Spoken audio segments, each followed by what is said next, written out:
أعوذ بالله من الشيطان الرجيم بسم الله الرحمن الرحيم السلام عليكم ورحمة الله وبركاته. اسما شایسته ګرانو خواندو څنګه یاست؟ الحمدلله الله اسما تعالی څخه دعا کوم او امید لرم چې تاسو ټول جوړ او روغ یاست، د صحت او د عافیت سره یاست، د بهترین ایمان سره یاست. الله سبحانه تعالی تاسو ټول خپل فامیلو سره خپل حفظ او امان کې وساتي.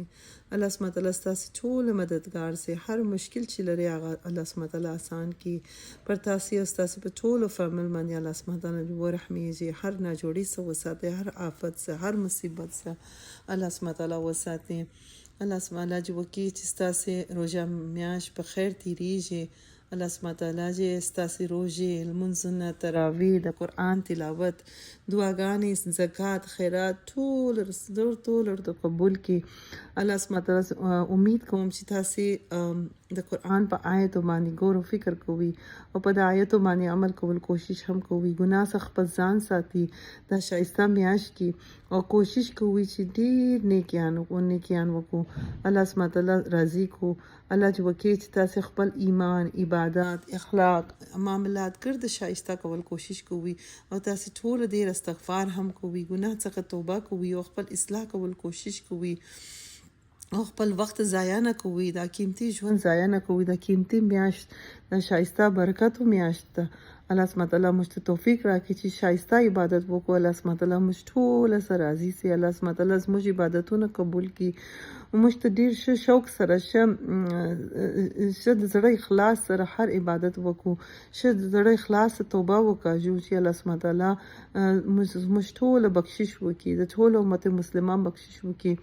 امید کوم چې ګرانو خواندو تاسو د سوره بقره آیتو باندې غور فکر هم کوئ، په دا آیتو باندې عمل کول کوشش هم کوئ. الله سبحانه تعالی ډیر احسان دي پر موږ ټول باندې چې الله سبحانه تعالی موږ ته هدایت راکړي ده چې موږ ټول ناس دي الحمدلله شوق سره د اخلاصي نیت سره او الله سبحانه تعالی د شایسته آیتونه زده کو. الله حکم اورو لبیک وایو او هر امر باندې عمل وکړو. الله سبحانه تعالی زموږ ټول نیت او کوشش را قبول کړي او موږ ټول ته استقامت راکړي په د لار باندې، زموږ ته د لار آسان کړي، علم اخذل آسان کړي، اخلاص راکړي، استقامت راکړي. امين یا رب العالمین. او موږ ټول څه قبول کړي. امين يا رب العالمين. اللهم صل على سيدنا محمد وعلى آل محمد كما صليت على إبراهيم وعلى آل إبراهيم إنك حميد مجيد.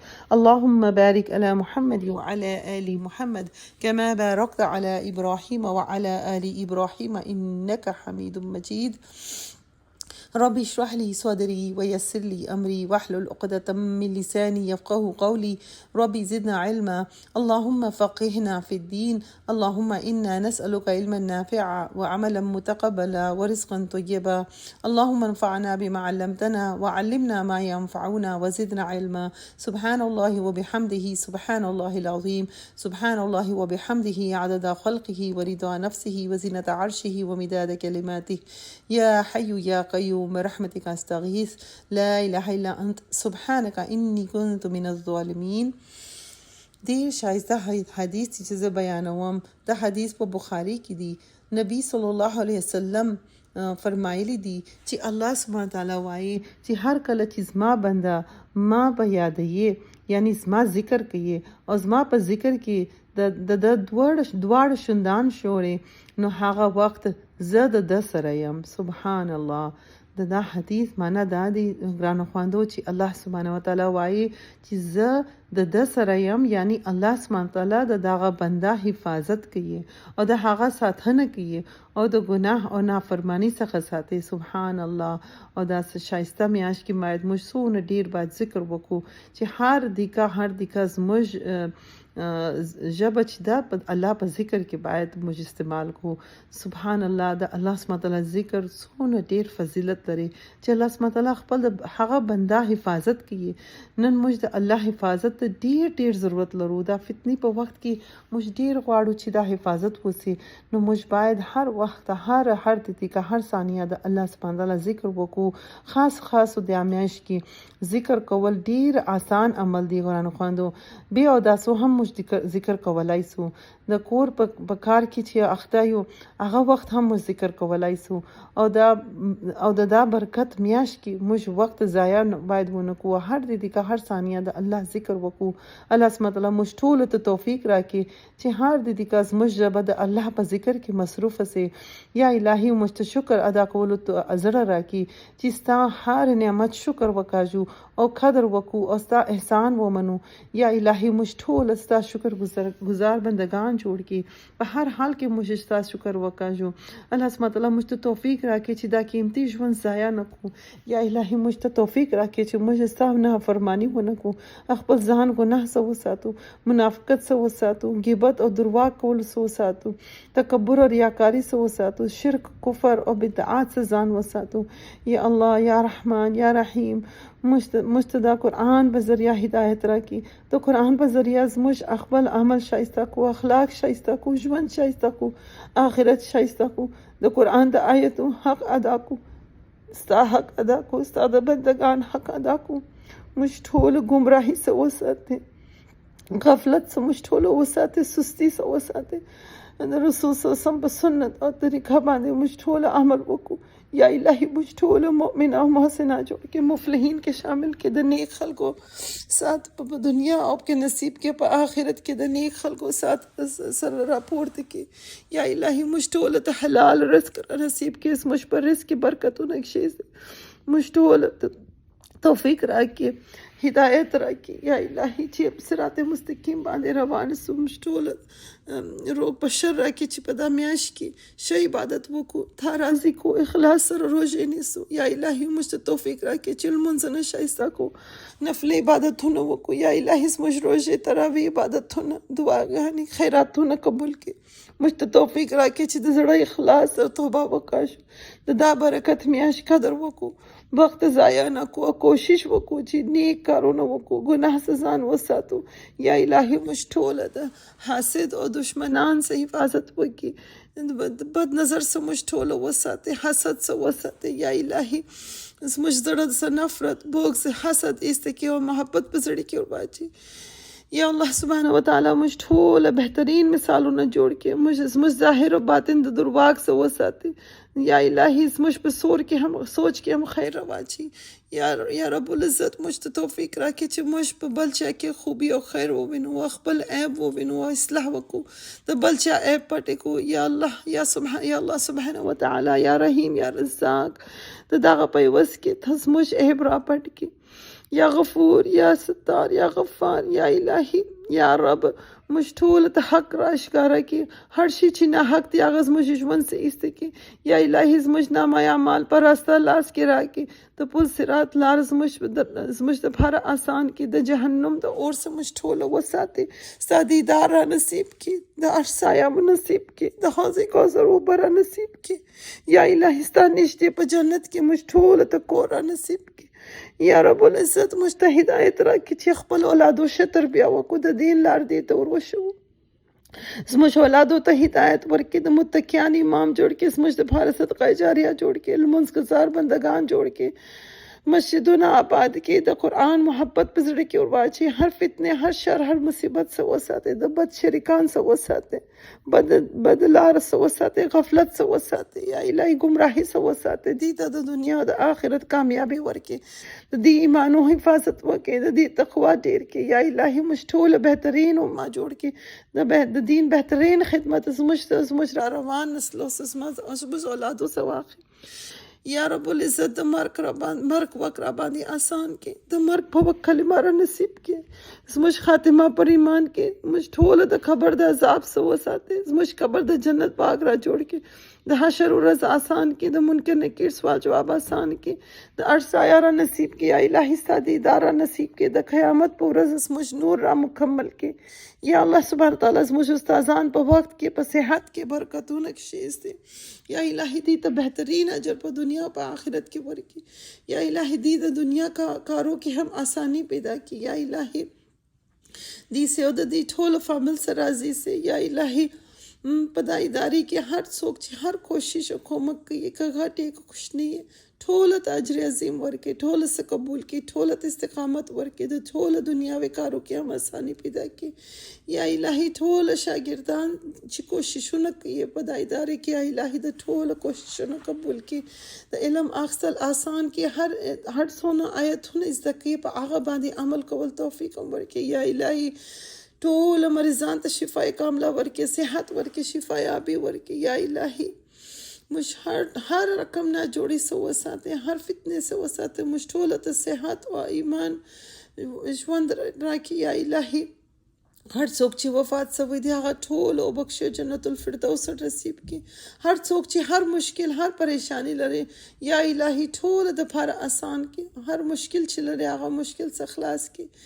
یا الهي زموږ د ټولو ګناهونه را معاف کړي که کوچنی ګناه یې که غټ یې که ظاهر یې که باطن یې که مو په قصده کړي یا په ناپاهمي کې راسه سوي یا الهي ټوله معاف کړي یا الهي زموږ ګناهو ته مه ګوره خپل رحمت په ذریعه موږ ټول وبخښې یا رحیم رحم وکړه یا غفور رحیم موږ ټول وبخښې یا الهي موږ بې تا ما سوا بل څوک نه لرو یا الهي ته زموږ الهي زموږ رب یې موږ ټوله هر مصیبت څه وساتې یا الهي ټول امت مسلمه وساته یا الهي موږ ټول ګناهکار یو خطاکار یو فقیران یو ستا غلامان یو یا الهي ته بادشاہ یا الله یا الهي ته غفور رحیم رب یا الهي आवाज یا الهي د توبه دروازې زموږ لپاره خلاص کړي زموږ توبه را قبول کړي یا الهي ټول امت مسلمه باندې رحم وکړي یا الهي زموږ ټول توبه را قبول کړي په دا شایسته او برکت میاشت کې زموږ ټوله بخشش وکړي زموږ دعاوې قبول کړي زموږ توبه قبول کړي زموږ ټوله حفاظت وکړي هر ناجوړي سے هر فتنه هر شر سے وساته یا الهي موږ ستا رحمت ته محتاج یو یا الهي د بخشش محتاج یو یا الهي ته بادشاہ یو موږ ستا فقیران یو پر موږ ټوله باندې رحم وکړي زموږ ټوله دعاوې زموږ ټوله په حق کې قبول کړي او ټول امت مسلمه په حق کې قبول کړي آمين يا رب العالمين اللهم صل على سيدنا محمد وعلى آل محمد كما صليت على إبراهيم وعلى آل إبراهيم إنك حميد مجيد اللهم بارك على محمد وعلى آل محمد كما باركت على إبراهيم وعلى آل إبراهيم إنك حميد مجيد جزاك الله خيرا كثيرا السلام عليكم ورحمة الله وبركاته الله أكبر الله أكبر لا إله إلا الله والله أكبر الله أكبر ولله الحمد الله أكبر الله أكبر لا إله إلا الله والله أكبر الله أكبر ولله الحمد الله أكبر الله أكبر لا إله إلا الله والله أكبر الله أكبر ولله الحمد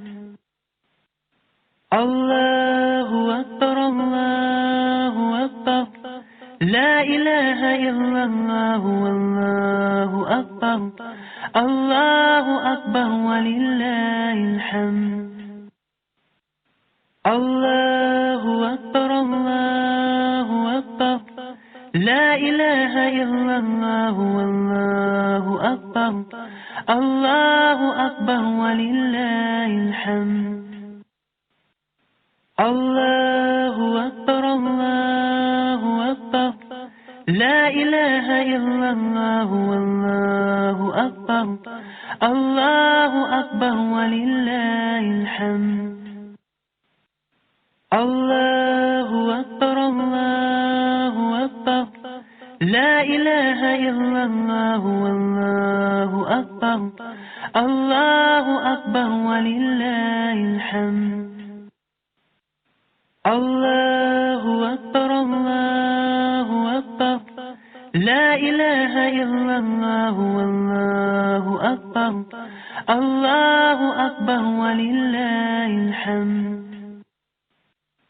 الله أكبر الله أكبر لا إله إلا الله والله أكبر الله أكبر ولله الحمد الله أكبر الله أكبر لا إله إلا الله والله أكبر الله أكبر ولله الحمد الله أكبر الله أكبر لا إله إلا الله والله أكبر الله أكبر ولله الحمد أعوذ بالله من الشيطان الرجيم بسم الله الرحمن الرحيم الحمد لله رب العالمين الرحمن الرحيم مالك يوم الدين إياك نعبد وإياك نستعين اهدنا الصراط المستقيم صراط الذين أنعمت عليهم غير المغضوب عليهم ولا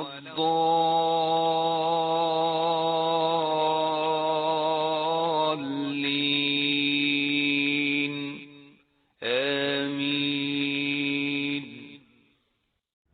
نحمده ونصلي على رسوله الكريم أما بعد فأعوذ بالله من الشيطان الرجيم بسم الله الرحمن الرحيم رب اشرح لي صدري ويسر لي أمري واحلل عقدة من لساني يفقه قولي ربي زدنا علما اللهم فقهنا في الدين اللهم إنا أسألك علما نافعا وعملا متقبلا ورزقا طيبا اللهم انفعنا بما علمتنا وعلمنا ما ينفعنا وزدنا علما آمين يا رب العالمين. نن به ان شاء الله مونږ د سورة البقره آیتونه وایو او زمون آیتونه دي د آیه نمبر 40 نواخله د آیه نمبر 44 پوری، یعنی د سلوختم آیت نواخله د سلور سلوختم آیت پوری.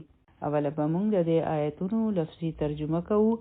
أعوذ بالله من الشيطان الرجيم بسم الله الرحمن الرحيم يا بني إسرائيل اے بني إسرائيل اذكروا یاد کړئ نعمتي نعمت زما التي هغچی انعمت انعام کړی وما علیکم پتاسو باندې و اوفو او پورا کړئ بعهدی وعده زما اوفی زبا پورا کړم بعهدکم وعده ستاسو و ایایا او صرف زمانه فرهبون پس ویریږئ زمانه و آمینو او ایمان راوړئ بما په هغې چې نزلتو نازل کړی دی ما مصدقا تصدیق کوي لما د هغه څه چې معکم ستاسو سره دي ولا او ما تکونو تاسو جوړیږئ اوله د ټولو نه اولني کافرین انکار کول والا به د دینا ولا او ما تشترو تاسو اخلی بی آیاتی زما د آیتونو په بدله کې ثمنن قیمت قلیلا لگ و ایایا او صرف زمانه فتقون پس ویریږئ زمانه ولا او ما تلبسو تاسو ګډوئ الحق حق یعنی رښتیا بالباطل سره د دروغو و تکتمو او ما تاسو پټوئ الحق حق وانتم حالانکه تاسو تعلمون تاسو علم لرئ واقیمو او قیموی الصلاة منس وآتو او ورکوی الزکاة زکات ورکعو او رکوع کوی مع سره الراکعین د رکوع کول والو اتأمرون آیا تاسو حکم ورکوی الناس خلقلا بالبر د نیکی وتنسون او تاسو هیروی انفسکم خپل نفسونه یعنی خپل ځانونه وانتم حالانکه تاسو تتلون تاسو تلاوت کوی الکتابه د کتاب افلا آیا بیانا تعقلون تاسو د عقل نه کار اخلئ. الحمدلله د دې ځای پورې زموږ نننۍ ترجمه ده. او اوس به موږ د سورة البقره د آیتونو تفسیر کوو. زموږ آیتونه دي د آیه نمبر 40 نه واخله د آیه نمبر 44 پورې. تاسو راوباسئ آیه نمبر 44. په تیر کلاس کې موږ د آدم علیه السلام قصه ویلې وه.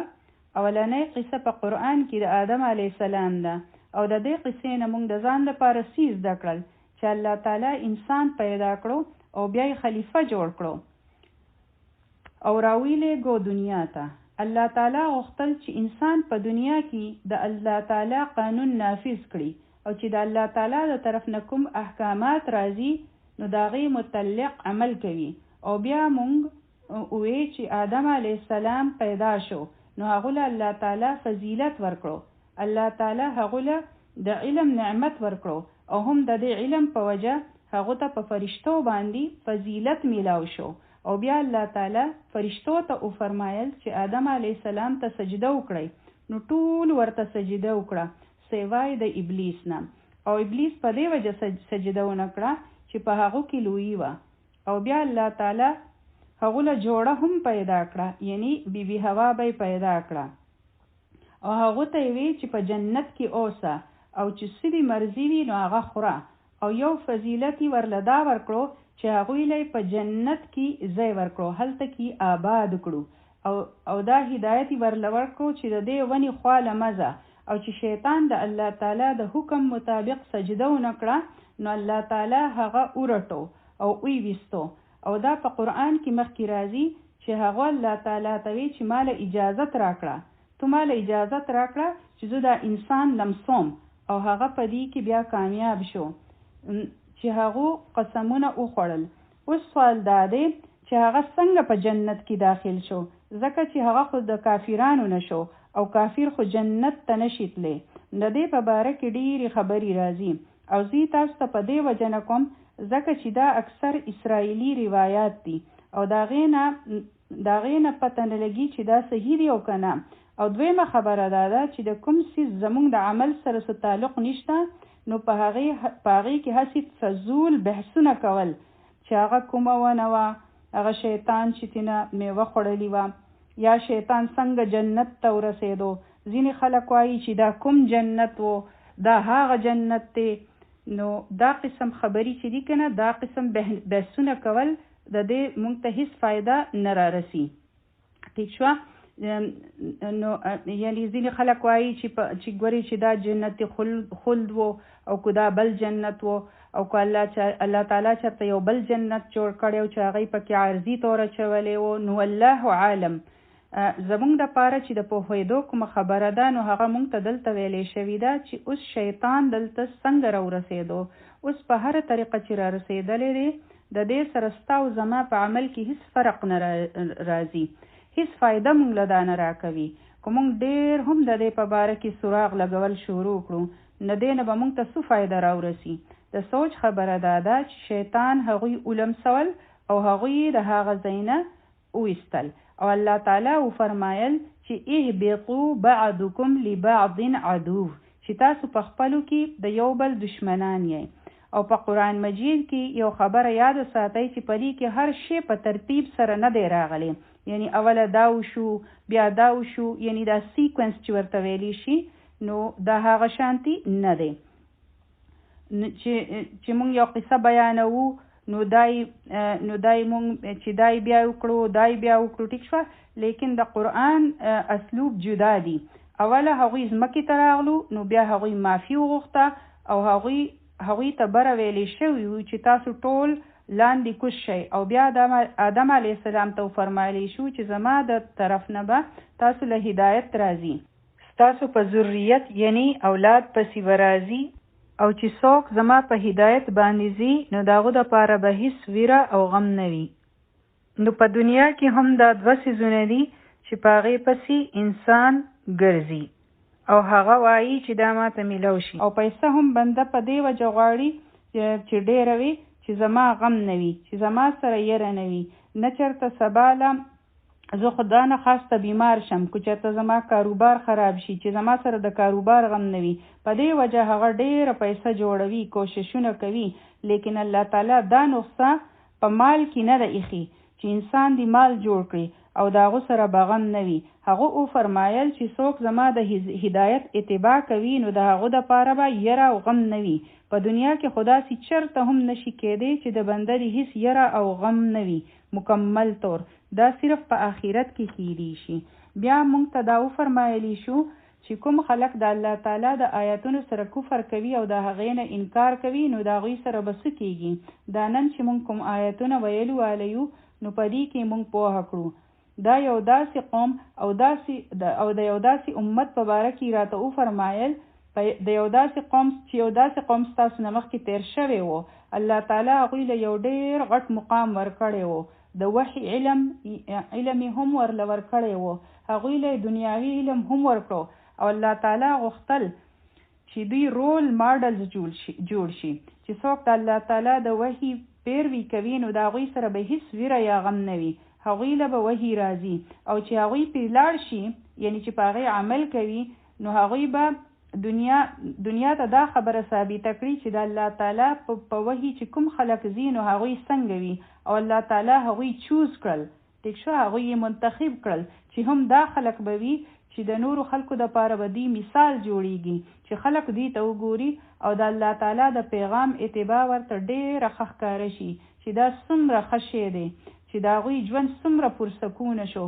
څومره مزې واله شو، لیکن هغوی د دومره غټ فضیلت هیڅ قدر اونه کړو او هغوی هغسې عمل اونه کړی شو. هغوی له الله تعالی تقریبا ویلی شي چې 4,000 پیغامبران راولېږل، لیکن بیا هم دا خلق پوهه نشو، ټیک شو، یعنی دا خلق چې وو نو دوی په دې روان نشو. نو دا څوک خلق دي؟ د بنو اسرائیل، د ابراهیم علیه السلام زوی اسحاق علیه السلام او د هغه زوی یعقوب علیه السلام و، مطلب د ابراهیم علیه السلام مسیح و، یعقوب علیه السلام د هغه 12 زامن وو، نو دا بنو اسرائیل د هغه اولاد دی. او نن چې موږ د چا ذکر وایو نو دا اولنې خلک وو چې دوی چوزن وو، الله تعالی دوی په خلکو کې چوز کړي وو، چڼ کړي وو. چڼول پیژنئ لکه په ډېرو خلکو کې چې خاص خلک بنده سلیکټ کړي. په دې صورت کې به تاسو د دوی ذکر ډېر په تفصیل سره ګورئ. مخکې تقریبا 100 آیتونه دي چې د دوی په باره کې دي او د دوی ذکر به ختمیږي په آیت 123 باندې، ټیک ده. دا اولنی د شروع چې کوم 9 آیتونه دي د آیت 146 پورې په دې کې دي ته ډېره په خوږه او محبت سره خبره شوې ده او پوهه شوي دي. اوس به تاسو وایئ چې دی خو ډېر پخوا تیر شوي دي، نو په قرآن کې ولې د دې ذکر راغلی دی؟ ټیک ده، دا خلک خو تیر شو او دی د دوی د اولاد نه نسلونه هم پیدا شو چې هغوی ته بنو اسرائیل ویلی شو، یهودیان ورته هم ویلی شي او یهودیان په مدینه کې هم وو. او یو خبره یاد ساتئ چې سورة البقره چې دی نو دا مدني سورت دی او چې کله نبی کریم صلی الله علیه وسلم مدینې ته هجرت وکړو نو دلته په مدینه کې د یهودیانو 3 قبیلې وي. لکه تاسو حق خبره کوئ او تاسو سره څوک خلک هم وي او یهود او نصارا هم دي، نو تاسو څه خیال دی چې څوک به تاسو په خبره زیات پوه شي؟ ښکاري خدا سي چې یهود او نصارا، ټیک شو، دا نور خو بالکل بت پرست خلک وي او دوی خو اهلی کتاب دي. نو هم دغه خبره دلته دوی ته ویلې شوې ده چې تاسو له پکار دي چې تاسو ډېر ښه د نورو خلکو نه. د دوی نه چې کومه مطالبه وه هغه دلته بیان شوې ده او دوی له احکامات ورکړی کېږي. نو دا آیتونه چې دي په دې کې د دوی خبره ده، دوی ته خطاب کېږي. لیکن یو خبره یاد ساتئ چې په قرآن کریم کې چې کله هم چاته څه خبره کېږي نو د هغې مطلب نه وي چې دا خبره صرف د هغوی دپاره ده او زمونږ خو د دې سره ډېر تعلق نشته. نبی کریم صلی الله علیه وسلم مونږ ته یو خبره کړې ده او د هغې نه مونږ ته پته لګي چې څومره جوور تعلق دی زمونږ د هغوی د خبرو سره، ځکه چې په قرآن پاک کې یو خبره هم فالتو نشته. نبی کریم صلی الله علیه وسلم مونږ ته فرمایلی دي چې دا چې اهلی کتاب دي دا يهود او نصارا، ټیک شو، نصارا ته عیسایان هم وایي. نو وی فرمایل چې دا ټول حالات به زما په امت هم راځي، کوم چې په بنو اسرائیل باندې راغلی وو، بالکل داسې لکه څنګه چې یو پیزار د بل پیزار په شان وي. پیزار پیژنې کنه، شوز ته وایي.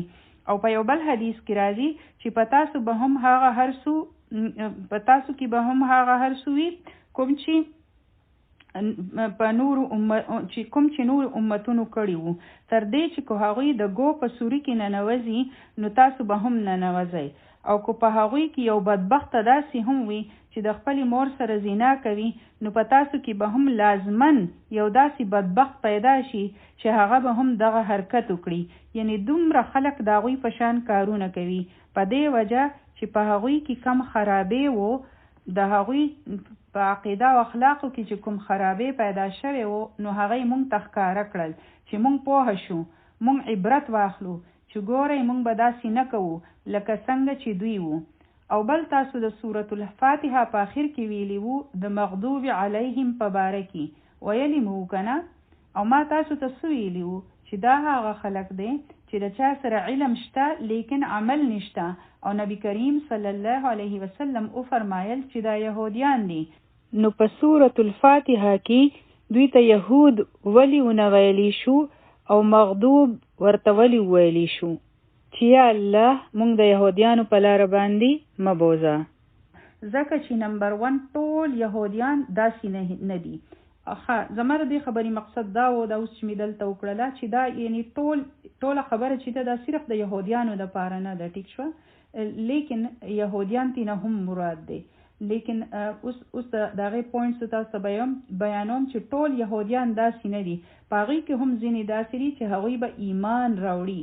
او دویمه خبره سوده خدا ویلې شوی وی چې دا يهوديان دي، نو باقی خلک به بیا فارغ ناستو چې دا خو يهوديانو ته ویلې شوی دي.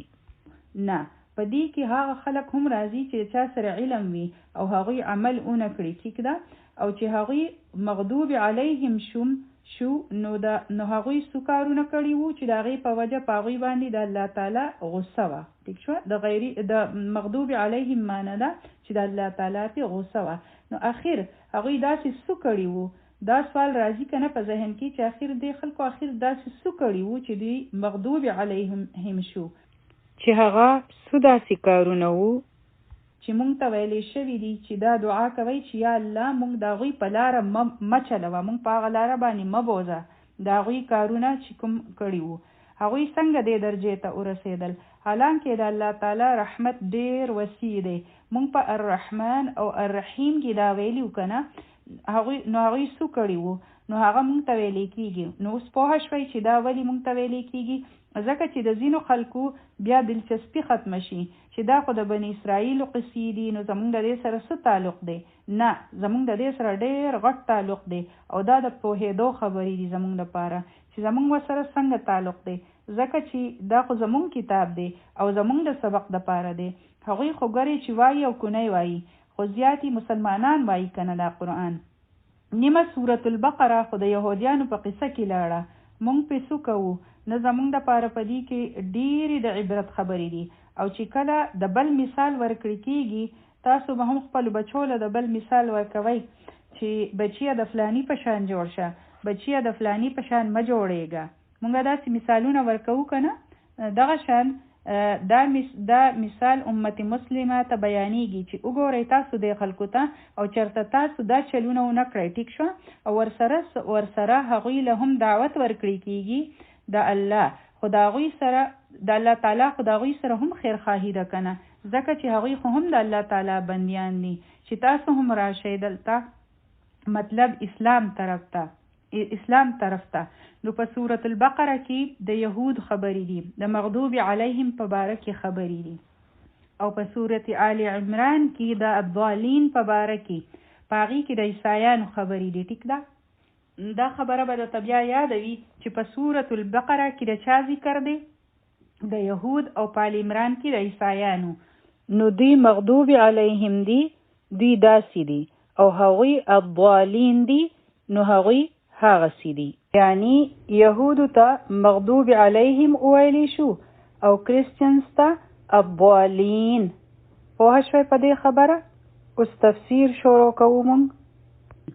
اعوذ بالله من الشیطان الرجیم بسم الله الرحمن الرحیم. اوس به انشاءالله مونږه نننې سبق شروع کوو. یا بنی اسرائیل، اے بنی اسرائیل، اے د اسرائیل زامنو. اسرائیل څوکو؟ اسرائیل لقب دی د یعقوب علیه السلام. د اسرا مطلب دی بنده او د ایل مطلب دی الله.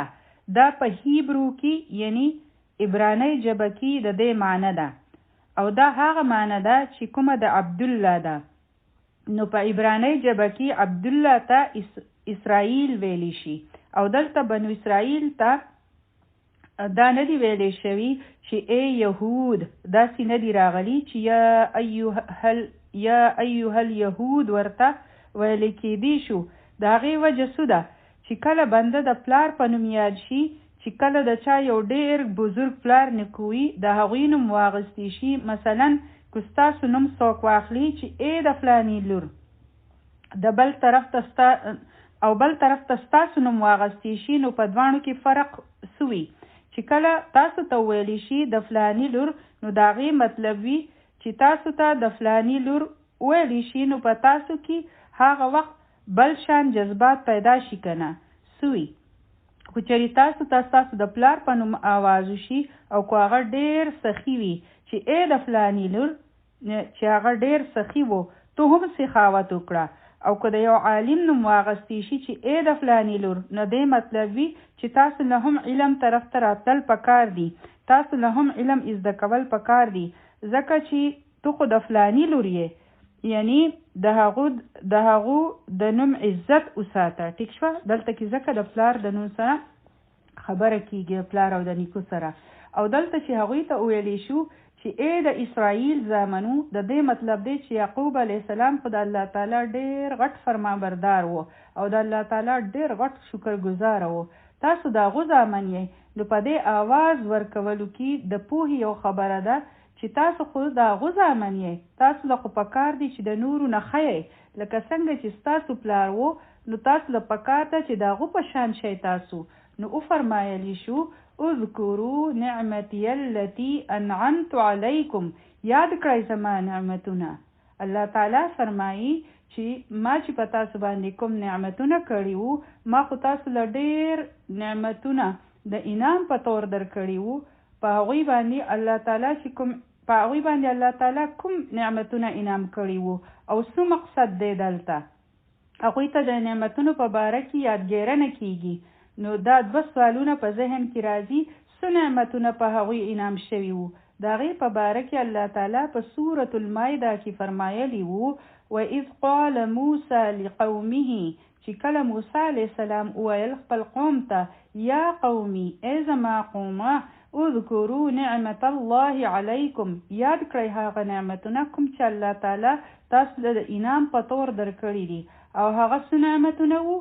اذ جعل فیکم انبیاء، چې هغه په تاسو کې انبیاء راولیږل، یعنی الله تعالی په تاسو کې انبیاء راولیږل. وجعلکم ملوکا، او بادشاهت تاسو له درکړو. وآتاکم ما لم یؤت احدا من العالمین، او تاسو له هغه هر څه درکړل چې هغه په ټول جهان کې هیڅ چا له هم نه دي ورکړي. نو اولنې نعمت یې هغوی له څه ورکړی وو چې انبیا یې په تاسو کې راولیږل. د انبیا د رالیږلو څه مقصد وي؟ چې کله الله تعالی انبیا راولیږي، یعنی نبیان راولیږي، د دې مقصد وي چې الله تعالی د هغوی د هدایت فیصله وکړه.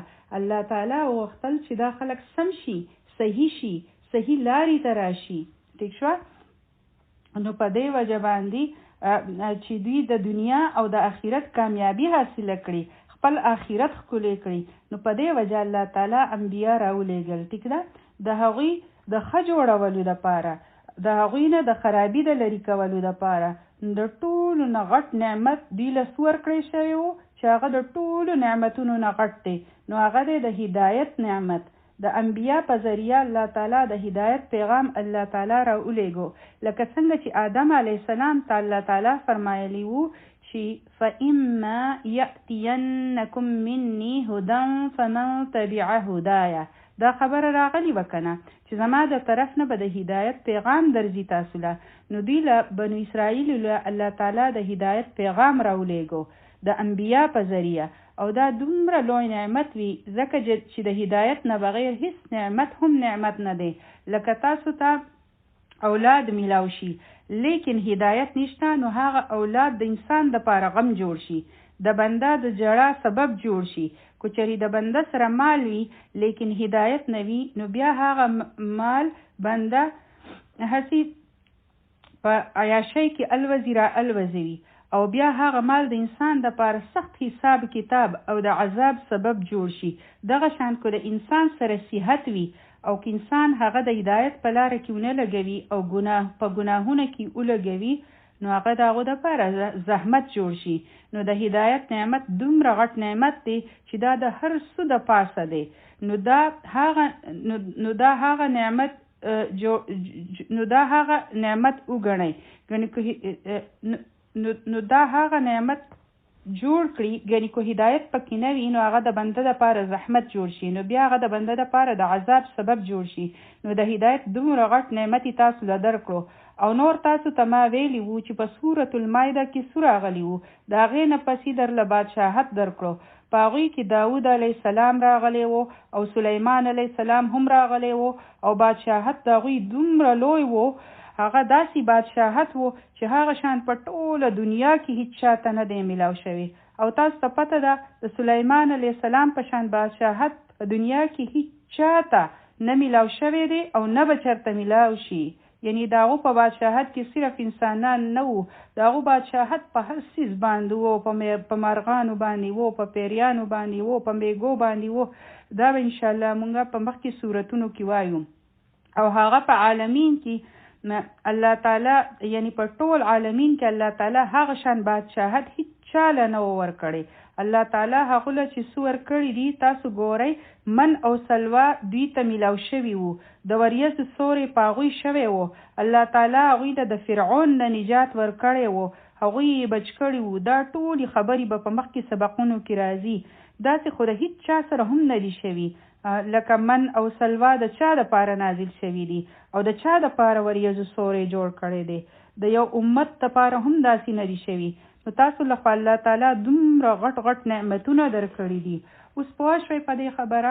او د هدایت چې چېرته ما خبره کړې وه، نو دا هدایت دوی له په کوم شکل کې راغلی وو، دا 3 غټ غټ کتابونه چې وو او مونږ یادوو، تورات، زبور، انجیل، دا ټول آسماني کتابونه په بني اسرائیل کې راغلي وو. صرف یو قرآن دی چې هغه په بني اسرائیل کې نه دی راغلی. نو هغوی ته څومره غټ نعمت میلاو شوی دی. نو الله تعالی وفرمایل دوی ته چې ما خو تاسو له ډېر غټ نعمتونه درکړي دي، تاسو هغه یاد کړئ. اوس د یادولو مقصد څه دی؟ لکه چې څوک تاسو ته ووایي چې ستا د پلار سره ما ډېر خوالی کړی وو، د هغو حالات ډېر مشکل وو او ما یې مدد کړی وو. نو یادول سوی چې تاسو د بل احسان ومنئ، تاسو د بل په قدر پوه شئ چې دوی زموږ سره د احسان معامله کړې وه. هم دغه مطلب وي که نه د نعمت ته یادولو، چې الله تعالی په تاسو باندې څومره نعمتونه کړي دي او تاسو د هغې په باره کې سوچ نه کوئ. او د دې مقصد دا وي چې الله تعالی وپېژنئ. ګورئ که نه چې کله نعمتونه راشي نو نعمت ورکول والا یادول پکار وي، هغه پیژندل پکار وي چې دا مال چا راکړي دي. او چې کله چاته دا محسوس شي چې دې بنده په ما ډېر احسانات کړي دي، نو د هغې بیا څه نتیجه وي؟ بیا انسان د هغو شکرګزاره شي، هغو ته ښکته شي، عاجزي پکې راشي او د هغو فرمانبرداري کوي، د هغو اطاعت کوي، د هغو قدر کوي، د هغو په مخ کې سر نه اوچتوي. نو ځکه نعمتونه هغوی ته را یادوي چې ای بنو اسرائیلو، تاسو لږ غور خو وکړئ چې الله تعالی په تاسو څومره غټ نعمتونه کړي دي او څومره احسانات دي په تاسو. دلته مونږ یو شبه ودرېږو او سوچ کوو. بني اسرائیل ته خبره کیږي، لیکن تاسو دلته بني اسرائیلو په ځای خپل نوم کېږدئ او د خپل پلار نوم دلته کې کېږدئ، چې که مونږ ته داسې ویلی شي چې ای د فلانې لور لږ یاد کړه، په تا باندې الله تعالی څومره نعمتونه کړي دي، سوچ وکړئ. نو ولی په تاسو او ما باندې الله تعالی بشبها نعمتونه نه دي کړي، ټیک ده، من او سلمہ به نه وي نازل شوي، لیکن دومره نعمتونه موږ له الله تعالی را کړي دي او که په موږ په دنیا کې ډیرو خلکو ته وګورو نو هغوی د دې نعمتونو نه محرومه دي، کوم چې ما ته او تاسو ته میلاو دي. بېشماره خلک محرومه دي او موږ هغوی پیژنو او د هغوی قصې اورو او ګورو، په خبرونو کې هم ګورو، یا بل ځای چېرته د هغوی ویډیوز هم موږ ته میلاو شي.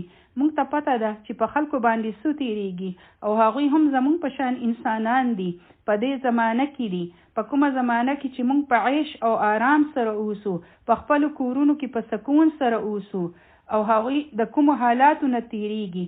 نو که موږ نعمتونه انجوی کوو نو بیا موږ له هم د الله تعالی نعمتونه یادول دي. د دې نعمتونو څه نتیجه پکار ده؟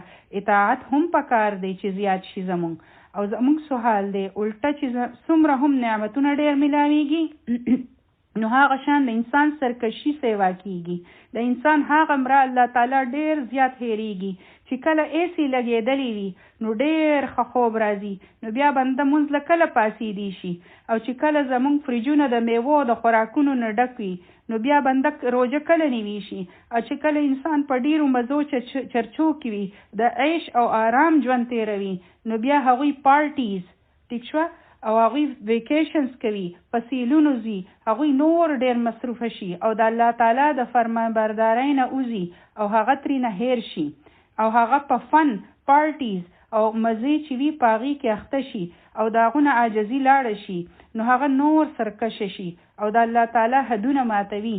تاسو به کتلی وي داسې وي که نه، الله تعالی مونږ ته نعمت را یاد کړو چې دا نعمت یاد کړئ او نعمت ورکولو والا یاد کړئ چې کله مونږ ته نعمتونه میلاو شي نو مونږ د هغې په مزه کې ورک شو. آرام والا بستره ده نو د هغې مزه ده، ښه ښکلی خوب راشي، د خوراک مزه ده، د څکلو مزه ده، امن او امان دی، هر طرف ته مزه ده، ښه ښکلی موسم دی، نه ګرمي شته نه یخني شته، لیکن چې څوک ورکولو والا دی نو هغه مو هیر کړو.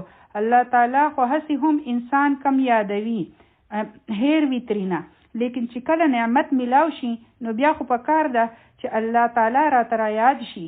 او دلته چې الله تعالی بنو اسرائیلو ته یادګیرنه وکړه نو د نعمت په ذریعې ورته ځان را یاد کړو، ځکه چې د نعمت په لیدو سره نعمت ورکول والا یادول آسان شي او بیا بندله چرته خیال راتلی شي چې دا مال چا را کړی دی. نو سبحان الله هغوی ته ویلی شو چې زما نعمت یاد کړئ، چې تاسو ته د دې سره الله تعالی را یاد شي. او امت مسلمه ته وفرمایل او مخکې به په دې صورت کې راځي فذکرونی اذکرکم، ما یاد کړئ زه به تاسو یادوم. امت مسلمه ته داسې نه دي ویلي چې زما نعمتونه یاد کړئ، په نورو ځایونو کې راځي چې زما نعمت یاد کړئ، لیکن په دې صورت کې دوی ته ویلی شو چې زما نعمت یاد کړئ او د هغې په وجه ما وپېژنئ. او امت مسلمه ته ویلی شو چې د دې په ذریعه ما یاد کړئ. د امت مسلمه نه خو دا توقع ده چې د نعمت د لیدو نه بغیر الله تعالی یاد کړي، دا د هغوی فضیلت دی او د هغوی عزت دی. لیکن مسله دا ده چې د بنو اسرائیلو په شان مونږ هم په مزو کې نښت یو او وایو چې مونږ ته خو دا فضیلت میلاو شوی دی، دا میلاو شوی دی، او کوم فضیلت چې د ذمہدارۍ سره راځي او کوم فضیلت چې د ذمہدارۍ سره راځي کنه نو مونږ خپله ذمہداري هیره کړې ده. او چې انسان ته فضیلت میلاویږي نو د هغې سره ریسپانسیبیلیټي مطلب ذمہداري راځي. کو تاسو ته یو عهده میلاو شي او تاسو وایې چې زه د عهدې مزې خو به اخلم، څومره مزه ده په دې کې، زه پریزیډنټ یم، کله یو ځای ته سیل لځي کله بل ځای ته، کله یو حکم چلوي او کله بل، ټیک شوه، د صدارت او د صدارت کار نه کوي او د یو صدر چې څومره ذمہدارۍ والا کار وي، څومره غټه ذمہداري وي د هغو. اوس لکه یو ډاکټر دی او د هغو په ډاکټرۍ باندې هغه ډېر زیات خوشحاله دی، مزې کوي، او چې کله مریض راشي او هغو له علاج ونه کړي نو هغه د څه شي ډاکټر شو. نو خبره ده چې هغوی له الله تعالی دا نعمتونه ورکړي دي او الله تعالی هغوی ته دنیا ته خیل غوښتل چې دوی د دنیا دپاره مثال جوړ شي، رول ماډل جوړ شي، لیکن هغوی په نعمتونو کې ورک شو. الله تعالی وفرمایل واوفوا بعهدي، تاسو چې زما سره کومه وعده کړې ده نو هغه پوره کړئ. او هغوی څه وعده کړې وه چې په الله تعالی باندې ایمان، په رسولانو باندې ایمان، او خاص طور په نبی کریم صلی الله علیه وسلم باندې ایمان راوړئ. تاسو ته دا ایمان راوړل دي، دا وعده تاسو کړی به زما سره. ځکه به د دې په کتابونو کې د نبی کریم صلی الله علیه وسلم متعلق پیشنګویی شوي دي، هغه د دې په کتابونو کې موجود و او دی نبی کریم صلی الله علیه وسلم ډیر ښه پیژندو، خو بیا هم دوی ایمان ولی رانوړو؟ داسې نه وه چې دی نبی کریم صلی الله علیه وسلم نه پیژندو او د دوی نه الله تعالی وعده اخیستې وه. او دا هم په قرآن کې راځي چې د دوی نه څنګه وعده اخیستې وه. په سورة المائده کې دی الله تعالی فرمایي په 12 آیت کې وَلَقَدْ أَخَذَ اللَّهُ مِيثَاقَ بَنِي إِسْرَائِيلَ وَبَعَثْنَا مِنْهُمُ 12 نقيبا. 10 نقيبا. الله تعالی د دین وعده اخیستې وه او په دې کې 12 نقیبان مقرر کړي وو.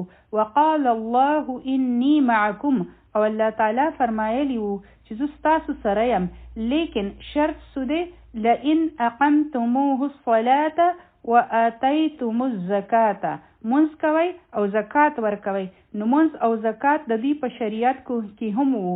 وآمنت برسلی، او زما په رسولانو باندې ایمان راوړئ. وعزرتموهم وأقرضتم الله قرضا حسنا، یعنی الله تعالی د دین دا وعده اخیستې وه چې تاسو به منځ قایموئ، زکات به ورکوئ او زما رسولان به راځي او د هغوی به تاسو مدد کوئ او د الله تعالی په لاره کې به قرض حسنه ورکوئ. نو الله تعالی وفرمایل چې خپله وعده پوره کړئ. اوفي بعهدکم، که تاسو خپله وعده پوره کړئ نو زه به څه وکړم؟ زه به ستاسو سره یم. لأکفرنکم وسیئاتکم، او زه به ستاسو نه خرابې را لرې کړم او زه به تاسو په جنت کې داخل کړم چې د هغې د لاندې نهرونه دي. نو دا الله تعالی د هغوی سره وعده کړې وه. تاسو خپله وعده پوره کړئ او الله تعالی به هم ستاسو سره خپله وعده پوره کړي. پوه شوئ په دې خبره؟ داسې نه ده چې تاسو سمه کوئ او نعمتونه واخلئ او دوی به ډیره لویي کوله چې زموږ په شان خو په دنیا کې څوک شته دی نه، موږ خو چوزن خلک یو. او تاسو ته پته ده نن هم څوک یهود نشي جوړېدی. دوی وایي چې ځکه چې دوی ته ټول خلک د خپل ځان نه ډېر حقیر ښکاري چې دا نور خلک خو ټول انفیریر دی او موږ خو چوزن خلک یو، موږ سوپیریر یو. او الله تعالی فرمایل چې تاسو خپله وعده پوره کړئ نو زه به هله خپله وعده پوره کړم. پوه شوئ په دې خبره؟ په دې کې ډېر اهم سبق دی زموږ دپاره، ډېر لوی، سترګې کلا وهل واله. موږ څه کوو چې کله موږ په یو څیز کې ونښلو، یو وړوکی مثال به واخلو. نو تاسو به لکه تاسو یو میچ ګورئ، یو طرف ته مسلمانان لوبه کوي او بل طرف ته کافران وي. نو موږ فورا څه وایو چې الله موږ مسلمانان یو، موږ کلمه ویل واله یو چې ته زموږ مدد وکړئ. د دې مطلب دی چې تاسو ته پته ده چې څوک ایمان واله دي. د دې سره د الله تعالی مدد وي. لکه دوی ته چې الله تعالی وفرمایل چې انی معکم، زه ستاسو سره یم. نو موږ ته ټوله پته ده چې یو مسلمانان مطلب بنده ایمان راوړي او فرمانبرداري کوي نو الله تعالی د هغو سره وي او الله تعالی د هغو مدد کوي. نو تاسو وایئ چې ای الله تو د کافرانو نه بلکې زمونږ مل شي، ځکه چې موږ مسلمانان یو. لیکن د الله تعالی وعده چا سره ده چې ایمان راوړئ او صالح عمل کوئ. د الله تعالی وعده د هغوی سره ده چې واقعي هغوی د الله تعالی باندې رښتینی ایمان وي. تاسو خپله وعده خو نه پوره کوئ، تاسو سره خو هغه ایمان نشته، تاسو خو په هغه لاره ځئ نه څنګه چې الله تعالی غواړي. ولی الله تعالی زمونږ نه وعده اخیستې وه؟ جی ها، کلمه چې مو ویلې ده او موږ د الله تعالی سره وعده کړې ده چې ای الله موږ ستا نه بغیر څوک اله نه منو، بل څوک شته دی نه اله. د اله مطلب وي معبود. یو ډېره غټه خبره مونږ کړې ده، یعنی زمونږ خو هر څه تو یې، تو د ټولو نه لوی یې، هر حکم به ستا چلیږي. نو تاسو د الله نه بره خپل اولاد کې خودو د خدای نه بره مو خپل مور او پلار کې خودو د خدای نه بره مو خاوند کې خودو د خدای نه بره مو ټول خلق کې خودل خلق داسې کوي کو الله هر سوایي نو خیر دی خلق په دنیا کې داسې کوي چې څوک دی بره کړل د الله نه نو تا خو بیا هغه هیڅ هم ونه ګڼو تاسو هسې خو په خوله یوه خبره کوئ کلمه ووې او هغه مو پوره نه کړه نو بیا د الله نه ولې تاسو توقع ساتئ د مدد چې هغه به زمونږ مدد کوي د هغو مدد خبره خو د هغه خلکو سره ده چې څوک د هغو سره خپله وعده پوره کوي د هغو د مدد وعده خو د هغوی سره ده او زمونږ اکسپیکټیشن څه دی چې الله دی بس مونږ په جنت کې داخل کړي او د جنت وعده د چا سره ده په قرآن کې بار بار راځي ان الذين آمنوا وعملوا الصالحات او مونږ څه کوو عمل خو زمونږ نه کېږي نه صفا په خوله باندې وایو چې عمل خو زمونږ نه کېږي دا ډېر ګران کار دی نو بیا خو تاسو د خپلې خولې نه دا وایئ او الله تعالی وعده خو د هغوی سره ده نو بیا هم مونږ دا خبره ذهن ته اچولې ده چې جنت خو بس زمونږ دی جنت خو جوړ دی زمونږ دپاره هغه خو به خالی وي زمونږ نه بغیر وَأَوْفُوا بِعَهْدِي أُوفِ بِعَهْدِكُمْ تاسو به خپله وعده پوره کوئ نو الله تعالی به خپله وعده پوره کوي داسې نه ده چې تاسو د خپله وعده نه پوره کوئ او بیا تاسو د الله تعالی نه توقع ساتئ چې هغه دې وعده پوره کړي د څه خبرې وعده خو د هغوی دپاره چې څو خپله خبره پوره کړي نو د هغوی سره الله تعالی وعده کړې وه د سترګې کلا وهل واله خبره ده زموږ دپاره مونږ څو بني اسرائیلو ته ګورو مونږ له پکار دي چې د هغوی نه زده کړو داسې نه ده چې هغوی بني اسرائیل دي نو هغوی ډېر خراب وو هغوی خو مغضوب علیهم وو او مونږ خو چوزن ونز یو مونږ خو امت محمد یو مونږ خو فلانی یو زمونږ دپاره خو ګورئ چې څه به وي هلته نو ځان د دې خوشفهمۍ نه را وباسئ دا خبره به هغوی هم کوله چې مونږ چوزن ونز یو او هغوی نن هم دا خبره کوي او کار څه پکار دی تاسو خپله وعده پوره کړئ نو بیا به الله تعالی خپله وعده پوره کړي دا هسې د خولې خبرې نه دي چې په خوله مونږ وایو چې مونږ خو چوزن یو چوزن خو تاسو الله تعالی په څه وجه کړی هغه تاسو ولې چوز کړی چې تاسو امامت وکړئ په دنیا کې د څه امامت لیډران مه جوړیږئ چې کینه او لیډري کوئ د الله تعالی دین مخکې نورو خلکو ته ورسوئ دا ستاسو کار دی تاسو رول ماډلز جوړ شئ تاسو به د الله تعالی پیغام خلکو له رسوئ دا آنر الله تعالی تاسو له درکړی دی دا ډیره د آنر او عزت خبره ده یو انسان دی هغه د بل سره ډیر د خوالي کار کوي د هغو علاج کوي څوک د چا څه مسله حل کوي څوک د چا د کورونو صفایي کوي نو هغوی ټول هم د خلکو مدد کوي لیکن د ټولو نه غټه نیکي د یو انسان سره دا ده چې تاسو د الله پیغام هغو ته ورسوئ دا د ټولو نه غټه نیکي ده ځکه چې د دې سره د هغو دنیا او د هغو آخرت ښکلی کیږي په اصل کې دا منصب اوله بنو اسرائیل له ورکړی شوی و په هغه وخت کې موږ نه وو امت مسلمه لا نه وه نو اوس دا خبره فرمایلی کیږي د مدینې یهود ته چې ګورئ واورئ ای بني اسرائیل یاد کړئ چې په تاسو باندې کوم نعمت شوی و اوس که هغوی ووایي چې په مونږ کوم نعمت شوی دی هغه نعمت خو په هغوی شوی و یعنی زمونږ په پلار نیکو باندې شوی و نو ګورئ چې کله ستاسو په ابا اجداد کله نعمت وشي نو هغه هم په تاسو نعمت وي لکه مونږ چې وایو چې زمونږ خو داسې علما وو زمونږ سره خو داسې علم وو هغه ټول اولینی ساینسدانان چې وو نو هغه خو زمونږ په مسلمانانو کې وو ابن سینا واخلئ فلانې واخلئ مونږ هم لوی خبرې کوو نو په داسې وخت کې مونږ وایو چې په مونږ کې داسې خلک موجود وو د دې خبرې مطلب وي چې هغه فضیلت مونږ خپل ځان طرف خپل ځان لور کوو چې په مونږ کې ابوبکر صدیق وو چې په مونږ کې عمر فاروق رضی الله عنه وو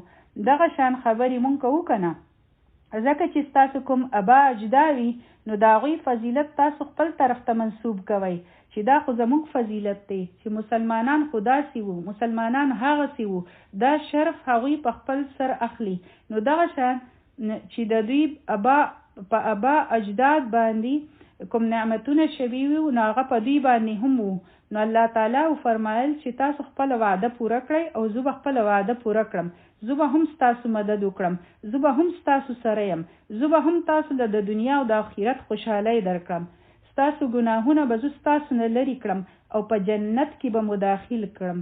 و ایای فرهبون، او صرف زمانه یریږئ. او دلته فرهبونی هم کېدی شو، لیکن او فرمایلی شو و ایای فرهبون. د ایای څه معنی ده؟ صرف زمانه یریږئ. ایای مخکې راغلی دی، په دې کې تاکید دی، په دې کې زور دی چې صرف زمانه. اوس د هغوی څه پرابلم و؟ هغوی یریدل، مطلب یهود چې کوم په نبی کریم صلی الله علیه وسلم باندې ایمان راوړو، دلته دا خبره د یهود علما ته شوې ده. د هغوی چې کوم رابایز وو، هغه خلک د څه خبرې نه یریدل؟ دلته ورته وفرمایلی شو چې صرف زمانه ویریږئ. الله تعالی ورته فرمایي یعنی بل د هیڅ چا نه مه یریږئ. دا ورته ولې ویلی کیږي؟ هغوی د چا نه یریدل، ظاهره ده د چا نه یریږي، ذکر ورته ویلی کیږي چې صرف زمانه یریږئ. اصل خبره دا ده چې د بنی اسرائیل خبره دا ده چې دغه خلکو به فتوی ورکولې، خلکو له به د دین تعلیم ورکوو. په هغوی کې هم د تورات غټ علما وو او عام خلک دومره د تورات نه وو خبر. هغوی به تورات وی. یو صحابي د نبی کریم صلی الله علیه وسلم نه چې هغه تپوس کړی وو چې یا رسول الله چې مونږ خو قرآن وایو او زمونږ بچی هم وایي، نو دا قرآن به څنګه اوچت شي؟ نو نبی کریم صلی الله علیه وسلم ورله جواب ورکړو چې هغه خو به یهودیانو هم وي، نو دې خلکو به هم تورات وي، لیکن بغیر د پوهې نه، لکه څنګه چې زمون حال دی. د هغوی علما چې وو هغوی به په هر څه پوهېدل. اوس چې علما هغوی ته څه هم وایي نو هغه به وي، ځکه چې خلک خو په هیڅ نه پوهېږي، عوام په هیڅ نه پوهېږي، نو چې هغوی به څه هم فتوا ورکړه نو خلکو به د هغوی خبره منله.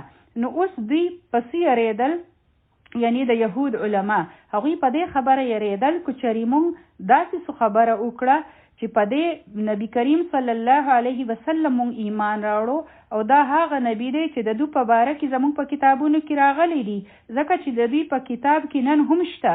د دوی په کتاب کې په استثناء کې الله تعالی فرمایي موسی علیه السلام ته چې زه به د دوی دپاره د دوی پرونو کې ستا په شان یو نبي زه راولېږم او زه به خپل کلام د هغو په خوله کې واچوم. تاسو ته پته ده د موسی علیه السلام په خوله کې کلام نه و اچولی شوی. موسی علیه السلام له خو تختی ورکړی شوي وي، د تورات تختی راغلی وي، تورات لیکلی شوی راغلی و او نبی کریم صلی الله علیه وسلم امی و، په هغو باندې قرآن لیکلی شوی نه و راغلی. الله تعالی د هغو په زړو کې واچوه او د هغو په ژبه یې جاري کړو. نو زه به خپل کلام د هغو په زړو کې واچوم او چې څه حکم هغو له زه ورکوم نو د هغو په خوله به یې جاري کړم او چې زه څه حکم هغو له ورکړم نو هغه به هغه خلکو ته ورسوي او چې څوک هغه ناوري نو زه به د هغوی نه حساب اخلم. یعنی موسی علیه السلام امت ته ویلی کیږي چې نبی کریم صلی الله علیه وسلم به راځي او تاسو ته به د هغو نبوت منل وي. دا عهد الله تعالی اخستی و او دا صفا خبرې نن هم موجود دي.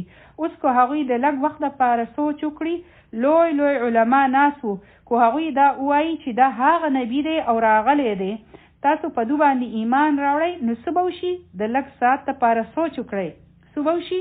چې کله دین کاروبار جوړ شي، مطلب دین بزنس جوړ شي، چې کله کرسی میلاو شي بنده ته او چې کله حبیجا راشي چې یعنی دا زما کرسی ده او زه دومره غټ عالم یم، او که هغوی داسې ووایي چې دا هغه نبی دی چې راغلی دی، نو د هغه علمانو پوزیشن به څه پاتې شي؟ زیرو، مطلب صفر به شي. د هغوی فالوورز به څومره پاتې شي؟ زیرو. او د هغوی څومره فینس به وي؟ زیرو. ټول خو به لاړ شي په نبی کریم صلی الله علیه وسلم پسې، چېرته د نبی مقام او چېرته د یو عالم. هغوی به په هغه نبی پسې لاړ شي او چې ټول خلک په هغو ورپسې شي نو د هغوی به څه حیثیت پاتې شي؟ هیڅ هم نه. د دې خبرې په وجه چې وو نو هغوی په نبی کریم صلی الله علیه وسلم باندې ایمان نه راوړو، ځکه چې هغوی یریدل چې زمونږ به څه حیثیت پاتې نه شي، زمونږ نه به مقام لاړ شي، زمونږ نه به مرتبه لاړ شي او زمونږ نه به کرسی لاړ شي. نن ماله دومره خلک راځي، زما خلک تپوس کوي، نظرانې را کوي. ظاهره ده د یهودو علما یو خاص مقام و، لکه نن چې هم مونږ خپل علما له مقام ورکوو، یو مرتبه ده د هغوی. اوس کو ټول خلک په نبی کریم صلی الله علیه وسلم ورپسې شي، نو د دوی خو به هر څه ختم شي. د دوی کار دنده خو به ختم شي. د هغې خو به دا مطلب وي چې خپل هر څه راغونډ کړئ او کور ته ځئ. د دوی خو به هیڅ هم پاتې نشي. د دوی په زړه کې دا یره چې دا خلک به ټول زمونږ نه وتښتي. نو الله تعالی څه فرمایي؟ وَإِيَّايَ فَارْهَبُونَ، صرف زما نه یریږئ، مه یریږئ چې دوی به زمونږ نه لاړ شي، وتښتي به او زمونږ به څه وشي او زمونږ به څه حیثیت وي. دا حبیجا چې وي که نه، حبیجا وایي د کرسۍ محبت ته. نو دا دومره خطرناک شی دی چې د انسان بیړه غرقه کړي. الله دې معاف کړي ټول. نبی کریم صلی الله علیه وسلم فرمایلی دي چې کله یو شرمخ وږي وي او په بیزو پرې ورپسې شي، نو هغوی له دومره نقصان نشي ورکولی لکه څومره چې حبیجا دین ته نقصان رسوي. دا خو بالکل دین ختموي.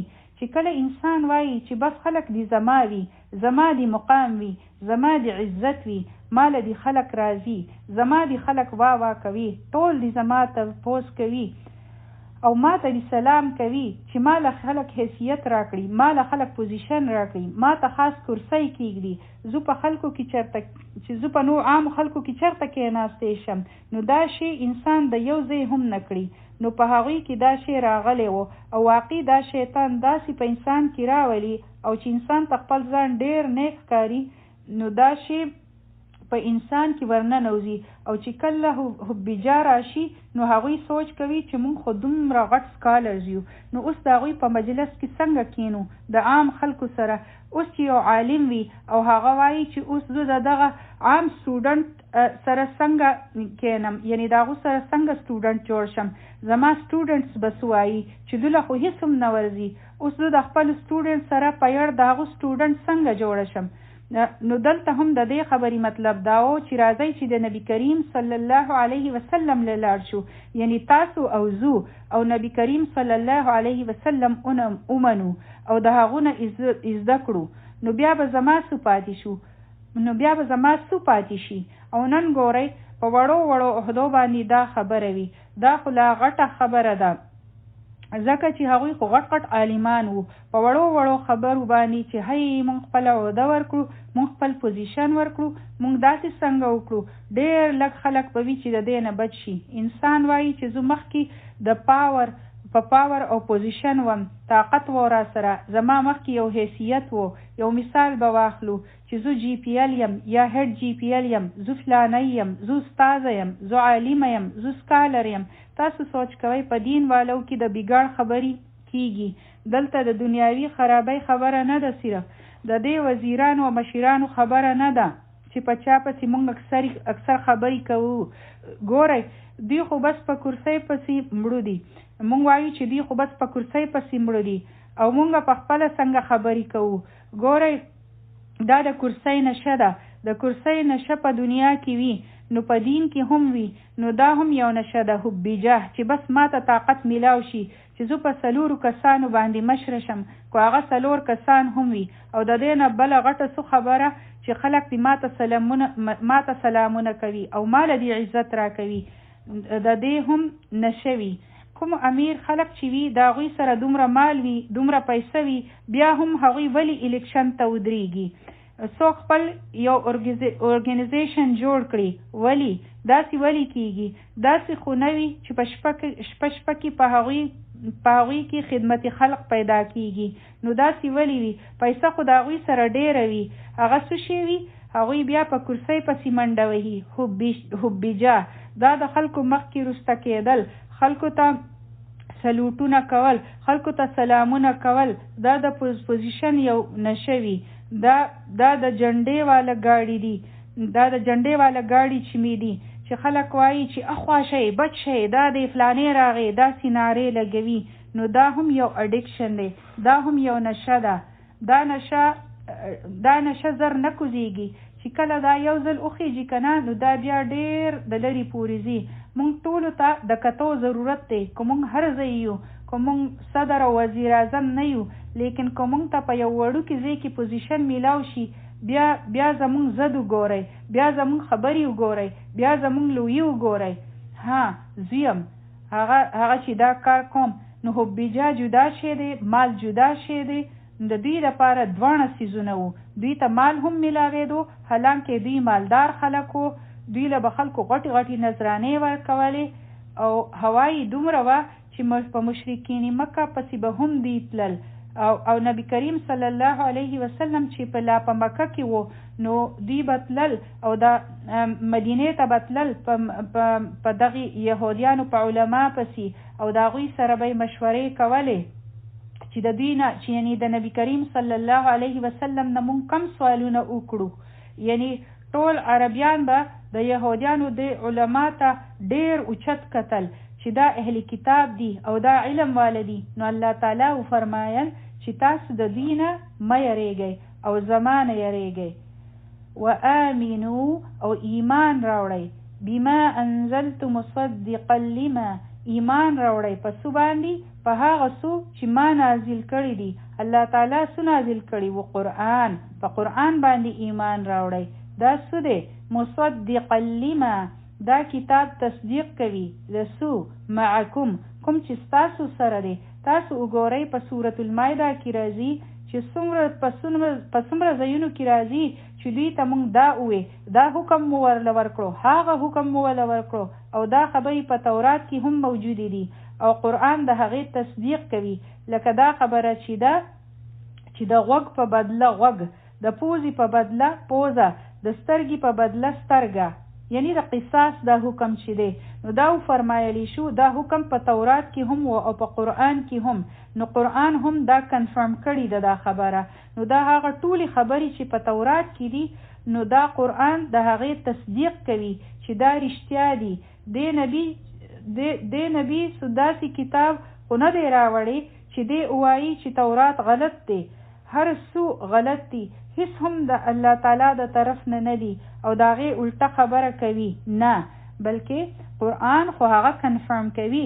نو تاسو له هغه منل پکار دي.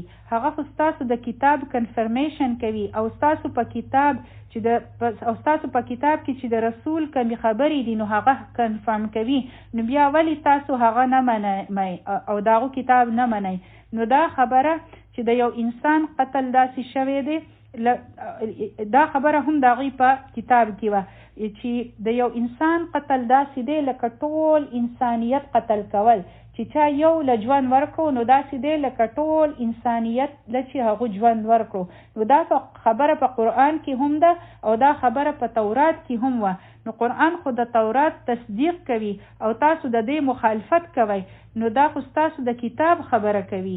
ولا تکونوا اول کافر به، او تاسو د دې نه اولنی انکار والا مه جوړیږئ، انکار کول والا مه جوړیږئ. یعنی یو طرف ته خو هغه خلک دي چې هغوی ته انپړ ویلی شي، چې هغوی مشرکین مکه ته امی خلک وایي. د ټولو نه مخکې خو تاسو له ایمان راوړل پکار دي، ځکه چې تاسو ته ټوله پته ده. نو تاسو د دې نه انکار وکړو، کفر مو وکړو. او دویمه خبره دا ده چې دا آیتونه خاص د علما یهود دپاره دي چې تاسو اولني کافران مه جوړیږئ. که چېرې دې علما یهود راوړی وی ایمان، نو په مدینه کې چې کومې 3 قبیلې وې د یهودیانو، نو هغوی به هم ایمان راوړی وو. دویمه دا چې عربیانو به هم کتل چې دا اهل کتاب دي، هم دا علم والدي چې دوی سوایي په دې باره کې، ځکه چې هغوی خو به د دوی سره مشورې کولې. نو تاسو د ټولو نه مخکې کافر جوړ شوئ، نو تاسو اولني کافران مه جوړیږئ د دې نه.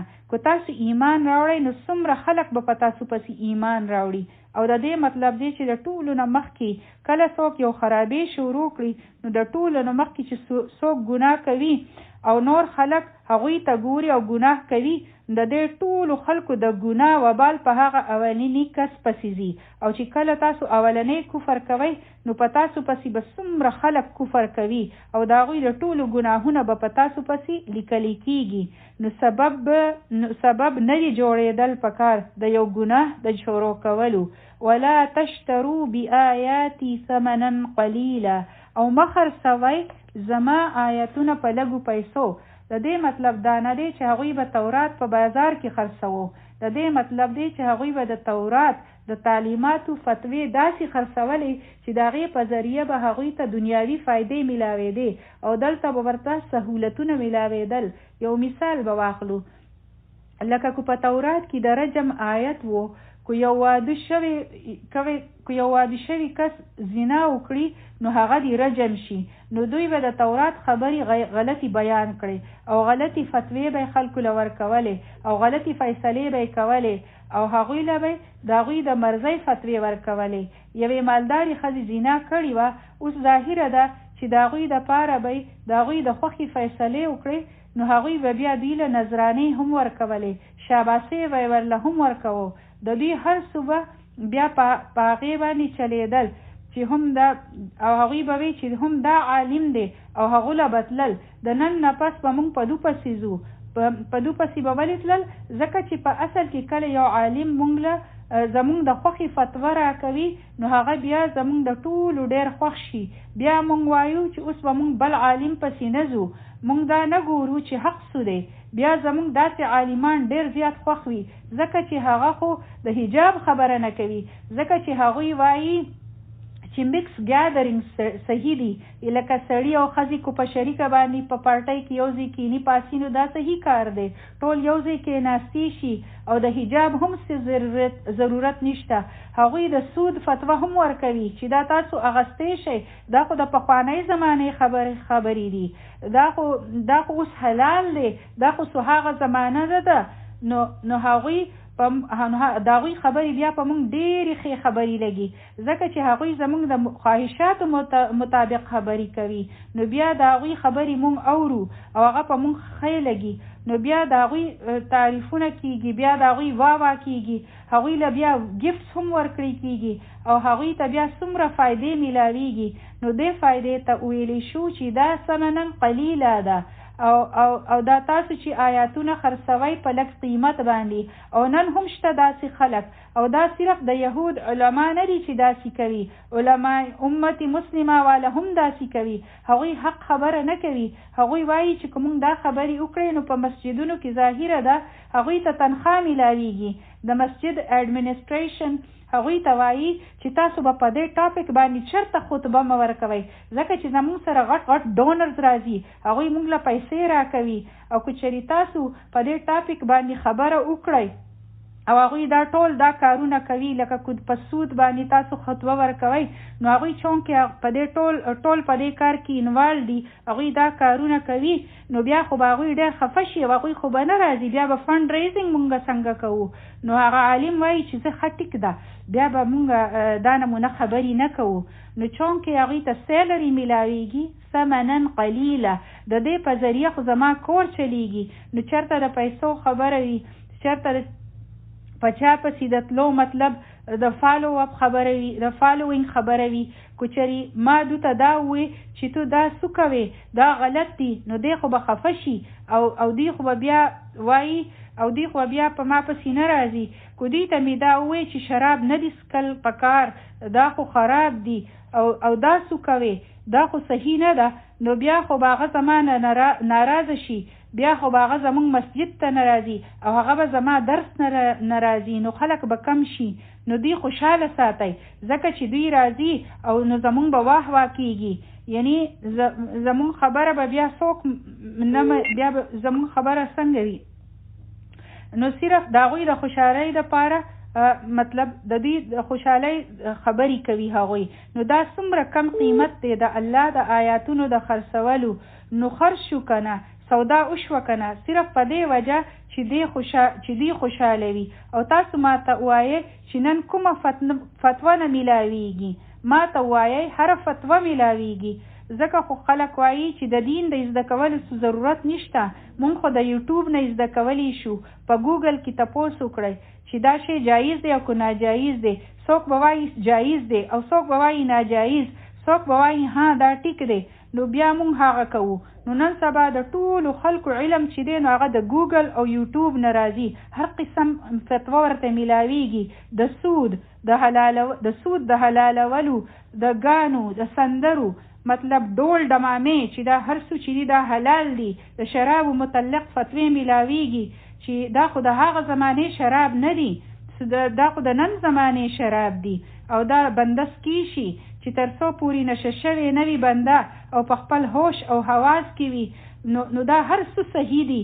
نو دا ټولې فتوی ورکول والا چې دي د الله تعالی په آیاتونو کې چې لوپ هولز راوباسي او بیا هر څه خرڅوي په لږ قیمت باندې، او علما وایي چې ټوله دنیا هم چاته میلاو شي چې کو دا فتوا ورکړي او دا ټوله دنیا ته میلاو شي، نو بیا هم دا ثمنن قلیلا ده. ٹھیک شو؟ یعنی کو ټوله دنیا چاته میلاو شي نو دا ډیر کم قیمت دی. دا نشي ویلي چې په لږ قیمت باندې نشي خرڅولی او په ډیر قیمت باندې خرڅولی شي، بلکې د دې خبرې مطلب دا دی چې کو تا ته د دې آیاتونو په بدله کې ټوله دنیا هم میلاو شي، نو بیا هم دا ثمنن قلیلا ده، دا هم ډیر ارزانه سودا ده، ځکه چې د الله تعالی د آیاتونو خو ډیر غټ مقام دی او د دومره بیکاره څیز دپاره تاسو خرڅ کړل. او نن بعضې ځینې علما خپله فرقه پروموټ کوي، الټه پلټه خبرې کوي او د آیاتونو دلیلونه ورکوي او وایي چې ګورئ د دې ځای نه دلیل دی، ځکه تاسو ته ویلی کېږي چې په خپله قرآن وایئ، په خپله پې ځان پوهه کړئ، په خپله قرآن زده کړئ، یعنی تاسو په خپله راشئ، داسې نه ده بس چې موږ زده کړو. او بیا وایي چې په کریډټ کارت باندې اخیستل حلال دي او کو حرام دي، په میکډانلډز کې خوړل حلال دي او کو حرام دي. نو دا نمونه تپوسونه صرف د رمضان په ورځو کې خلک کوي او د هغې نه پس د هغوی پته هم نه لګي چې څه حلال دي او څه حرام دي. نو بیا خو ډېره ښه ده. نو ګورئ په خپله دین زده کړئ، په خپله ځان پوهه کړئ، د الله په کتاب ړانده مه جوړیږئ. ټیک شوه؟ او چې څوک په معمولي قیمت باندې خرڅ کړي، نو ولې د هغې نه پس چې څوک هغه فالو کوي نو د هغو ذمه ختمه شوه؟ نه، د دې په باره کې په حدیث کې راځي، نبی کریم صلی الله علیه وسلم فرمایلی دي چې کو په ما پسې په تاسو کې د دوو کسانو جګړه وي او هغوی راشي، او دا حدیث د تاسو ته په خپلو الفاظو کې ویم چې په هغوی کې کو یو چرب زبان وي، یعنی هغه د ژبې نه تیز وي او هغه د خپلې خولې نه ما په دې خبره باندې قایل کړي او زه د هغو په حق کې فیصله وکړم او هغه په غلطه باندې وي او هغه ظالم وي، نو پوهه شئ چې هغو خپل ځان له د اور انګار هغو له زه د اور انګار ورکړم، یعنی هغه نشي بچ کېدی. هغه خو د خپلې خبرې په ذریعه کنوینس کړم زه او د خپل حقایق متعلق هغو خبره بیان کړه او د هغې په وجه فیصله وشوه د هغو په حق کې. نو دغه شان کو تاسو د یو استاد نه د وراثت متعلق سوال وکړئ او د هغو نه تپوس وکړئ چې که هغه ماله اجازت راکړي نو بیا څنګه ده، نو هغه غریب خو به هغسې جواب درکوي لکه څنګه چې تاسو د هغو نه سوال وکړو او قصه مو ورته بیان کړه. اوس چې تا قصه د خپل ځان مطابق هغو ته بیان کړه او بیا تاسو وایئ چې ما ته خو فتوا میلاو شوې ده، ما دا تپوس کړی و، اوس بس ټیک ده، دا جایزه شوه زما دپاره. نه، هغه شی جایز نه شو. ټیک شوه؟ یعنی دا فتوا صحیح نه ده. نو د یهودیانو عالمانو به دا هر څه ډېر بدلول، ډېر هیر و پیر به یې کوو په خبرو کې، صرف د دې دپاره چې زمونږ فایده وشي، چې زمونږ نه د دنیا دولت لاړ نشي او دا طاقت را لاړ نشي. نو هغوی به حل رایستو او حل رایستل کم ګران کار دی چې کله عوام ړانده شي نو هغو له کو تاسو هر څنګه فتوا ورکوئ نو هغه به وایي چې دا صحیح ده. دغه شان چې زمونږ سره د قرآن او حدیث علم نه وي او موږ ته د څه علم نه وي او د عالم نه تپوس وکړو چې ښه د دې په باره کې راته ووایه او اوس چې هغو څه فیصله وکړه نو موږ وایو چې بس هغو راته دا ویلي دي، زمونږ خو خپل عقل نه وي، نو ړانده مه جوړیږئ. نو هغوی په ډېرو معمولي قیمتونو باندې آیتونه خرڅول او دا یې څومره د نقصان سودا کوله. دا څیزونه زمونږ په معاشره کې څومره عام دي او څوک دا سوچ نه کوي چې دا آیت په قرآن کې راغلی دی د یهود د علما په باره کې، او نن دا کارونه کیږي چې فتوی خلک خرڅوي صرف په دې وجه چې خلک زمونږ نه خوشحاله شي او خلک زمونږ فالوورز جوړ شي، زمونږ سټوډنټس جوړ شي چې مونږ ومني چې دی ډېر غټ عالم دی. و ایای فتقون، نو صرف زمانه یریږئ. بیا وویلی شو یعنی چې کله په انسان کې تقوا راشي، د تقوا مطلب دی د الله تعالی یره یو داسې شی دی چې د هغې نه پس انسان حق خبره کولی شي. بیا انسان وایي چې زما سره یره نشته، که څوک ځي نو ځي دي، نو زه به حق خبره کومه. زما سره د دې خبرې فکر نشته چې دې زما فین جوړیږي او کنه. و ایای فتقون ولا تلبسوا الحق بالباطل، او تاسو مملاوهی حق او باطل مګډوډ کوئ. او دی به خپل خولې داسې مروړلې چې دا هم په تورات کې دي، حالانکه په هغې کې به نه وو. بعضې خلک داسې لګیاوي چې د قرآن آیت داسې وایي، حالانکه هغه د هغوی خپلې خبرې وي. او بل وایي چې دی ګنې د تلاوت په انداز کې لګیا دی، شاید چې دا به په قرآن کې لیکلی وي. نو ګډ مډ به کول، په حق باندې به د باطل لباس اچول. نو دا هم یو طریقه ده. یا خو به بالکل حق پټوو او مخکې دی وتکتم الحق، او ما تاسو پټوئ حق، او یا خو به حق بالکل پټوو او یا به داسې ګډ مډ کړو چې بل به کنفیوز شو، هغه به نه پوهېدو چې په دې کې صحیح خبره څه ده. اوس که تاسو د یو فرقې والا نه تپوس وکړئ نو هغه به صحیح جواب هم در نه کوي. خبره به داسې ګول مټول کړي چې بنده به پوهه نشي چې ده څه ووی. نو حق خبره کوئ چې څه صحیح وي، حالانکه هغوی ته پته ده. وانتم تعلمون، داسې نه وه چې هغوی ته پته نه وه، هغوی ته ښه پته وه. تاسو ته پته ده چې حق څه دي او د هغې باوجود حق پټوي. او بعضې وخت خلک وایي چې دا زمونږ فرقه ده او مونږ ته خلک دې طرف ته راوستل دي او د دې فرقې دپاره ما ته دا خبره کول دي.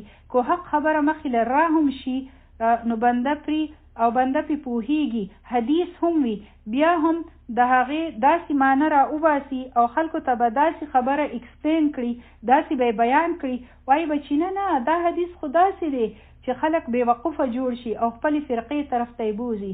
الله دې معاف کړي، د قرآن نه داسې دلیلونه را وباسي. یضل به کثیره والا خبره خو به تاسو ته یادوي.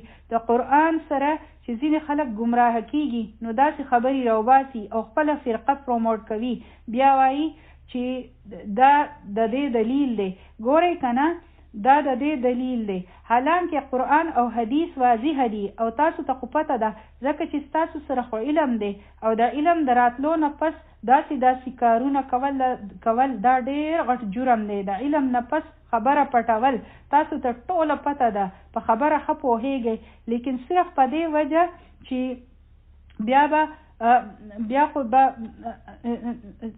صرف په دې وجه چې نه جي مونږ خو د فلانۍ فرقې نه یو، مونږ خو به هغه خبره کوو چې څه زمونږ امام وایي. په خبره پوهه هم شي او بیا وایي چې نه. هغوی ته ویلی شي چې ګورئ دا حدیث دی په دې باره کې، دا وګورئ دا آیت د قرآن دی. هغوی بیا هم وایي چې نه مونږ خو خپل امام منو. وانتم تعلمون، تاسو علم لرئ. نو د یهود علما ته وویلی شو او نن دا خبرې زمونږ لپاره هم دي چې علم در سره دی او د هغې نه پس حق او باطل ګډ مډ کوئ. د حق درته ټوله پته ده او هغه داسې کور کوئ، پټوئ، او دا د علم د راتلو نه پس ډېر غټ ګناه دی چې څوک څه خبره پټوي.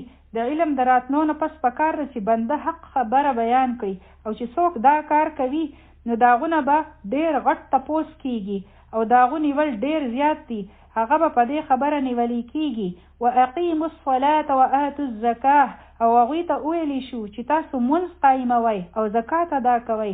وارکعوا مع الراکعین، او په هغوی کې هم مونځ او زکات و، ټیک ده. لیکن د هغوی څو مونځونه وو. د موسی علیه السلام سره چې کله نبی کریم صلی الله علیه وسلم په معراج باندې ملاو شوی و، نو موسی علیه السلام ورته څه فرمایلی وو چې زما په امت باندې دوه منځونه فرض شوي دي. نو د هغوی نه دغه دوه منځونه هم ونه شو. اوله هغوی ته وویلی شو چې ایمان راوړئ په دې قرآن، او په قرآن باندې د ایمان راوړو دا مطلب و چې په نبی کریم صلی الله علیه وسلم باندې ایمان راوړئ.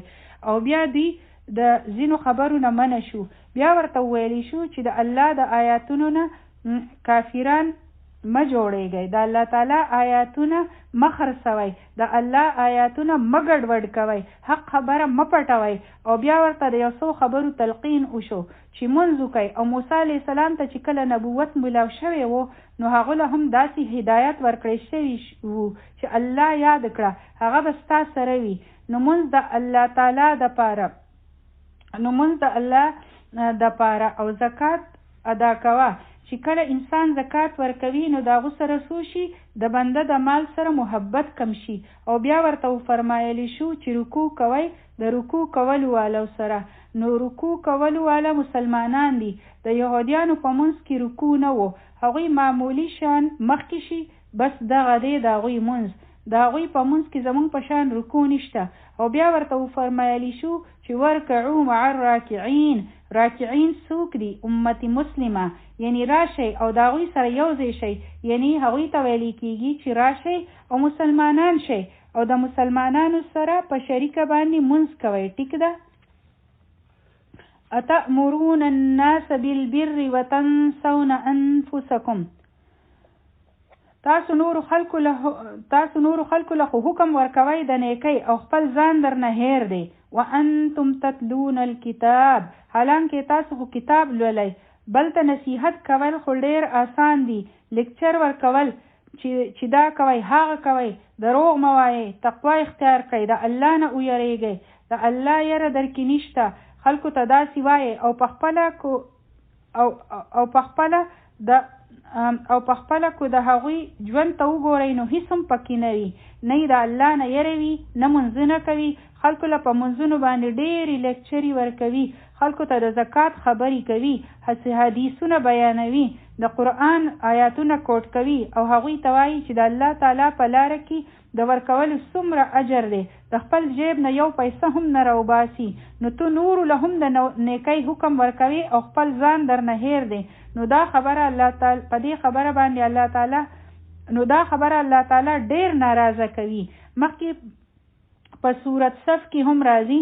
نو نورو ته خو د نیکۍ ډیر نصیحتونه کوي لیکن خپل ځان ترېنه هیر وي. او د دې نه مقصد دا نه دی چې خلکو ته د نیکۍ څه خبره نشي کولی. بعضې خلک وایي چې مونږ په خپل عمل نه کوو نو مونږ څه کوو چې بل ته به وایو د نیکۍ. نو نورو خلکو ته به څه وایو؟ مونږ نورو ته د مونځ څنګه ووایو؟ ځکه چې مونږ خو په خپله مونځ نه کوو. ګورئ دلته دا خبره نه ده راغلې چې تاسو چاته د نیکۍ خبره نشئ کولی.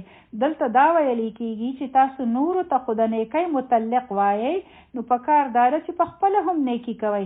تاسو په خپله هم نیکي کوئ. په دې خبره پوه شوئ؟ یو وی په خپله نیکي کول او بل وی بل تر نیکۍ په باره کې ویل. نو دا دوه مختلف خبرې دي. په دې ځان پوه کړئ چې کله دا دوه کارونه ګډوډ شي نو بیا پرابلم پیدا شي. نو یو وی په خپله نیکي کول یعنی بنده هغه شی په خپل ځان کې ایږدي، لاګوی کړي، او بل وی نور ورته ویل. نو چې کله بنده یو کار په خپله کوي او بیا نورو ته د هغه خبرې نصیحت کوي نو بیا الله تعالی دغه په خبره کې اثر پیدا کړي، په هغې کې بیا ډیر تاثیر وي، اټریکشن وي. او چې کله انسان په خپله نه کوي او نورو ته وایي نو د هغې جبي اثر ختم شي. که هغه خلک ډیر پوهه کوي، نصیحتونه کوي، لیکن د هغو د خبرې بیا اثر نه وي. نو دلته دا خبره نه ده شوي چې تاسو ولی نورو ته وایئ، بلکې دا خبره رد شوي ده چې تو په خپله ولی نه کوې. تا ته په خپله پته ده که نه چې کله تاسو څوک کنوینس کوئ، هغوی قایلوئ، نو دې مطلب دی چې هغه خبره ستاسو غوږونه هم اوري، نو په خپله ولی نه کوئ هغه کار. دا خبره کېږي. پوه شوئ؟ د قیامت په ورځ به داسې وي چې بعضې خلک به په جنت کې وي. هغوی چې کله جهنم والو ته ګوري نو وایي به چې تاسو جهنم ته څنګه لاړئ؟ تاسو خو به مونږ ته داسې ښکلي ښکلي نصیحتونه کول، تاسو خو به مونږ داسې پوهه کولو، نو تاسو څنګه جهنم ته لاړئ؟ نو هغوی به وایي چې مونږ خو به تاسو ته ویل لیکن په خپله به مو نه کول. نو د دې نه پته لګي چې د هغوی ګناه څه و، په خپله به یې نه کول ښه کارونه. د دې هرګز دا مطلب نه دی چې بل ته مه وایه. ټیک ده؟ دا دواړه جدا خبرې دي او جدا جدا نیکۍ دي. پخپله نیکی کول دا جدا خبره ده او بل ته د نیکی تلقین کول دا جدا خبره ده. لیکن سزا ورله په دې نه ورکړېږي چې بل ته دې ولې ووایي. ټیک شوه؟ یعنی هغوی له کو سزا ورکړې کېږي نو په دې خبره به وله ورکړې کېږي چې تا دا کار ولې ونه کړو، لیکن سزا وله په دې نه ورکړې کېږي چې تا بل ته ولې ووایي. د دې مثال داسې دی چې یو بنده سیګرټ څکي، نو ولې د دې مطلب دا دی چې هغه دې بل نه منع کوي چې سیګرټ مه څکه، دا خطرناک کار دی. نو هغو ته ویلی شوي دي نو هغه ویلی شي چې زه نشم پرېښودی، لیکن دا ډېر خراب شی دی، هغه خلکو ته ویلی شي. ټیک شوه؟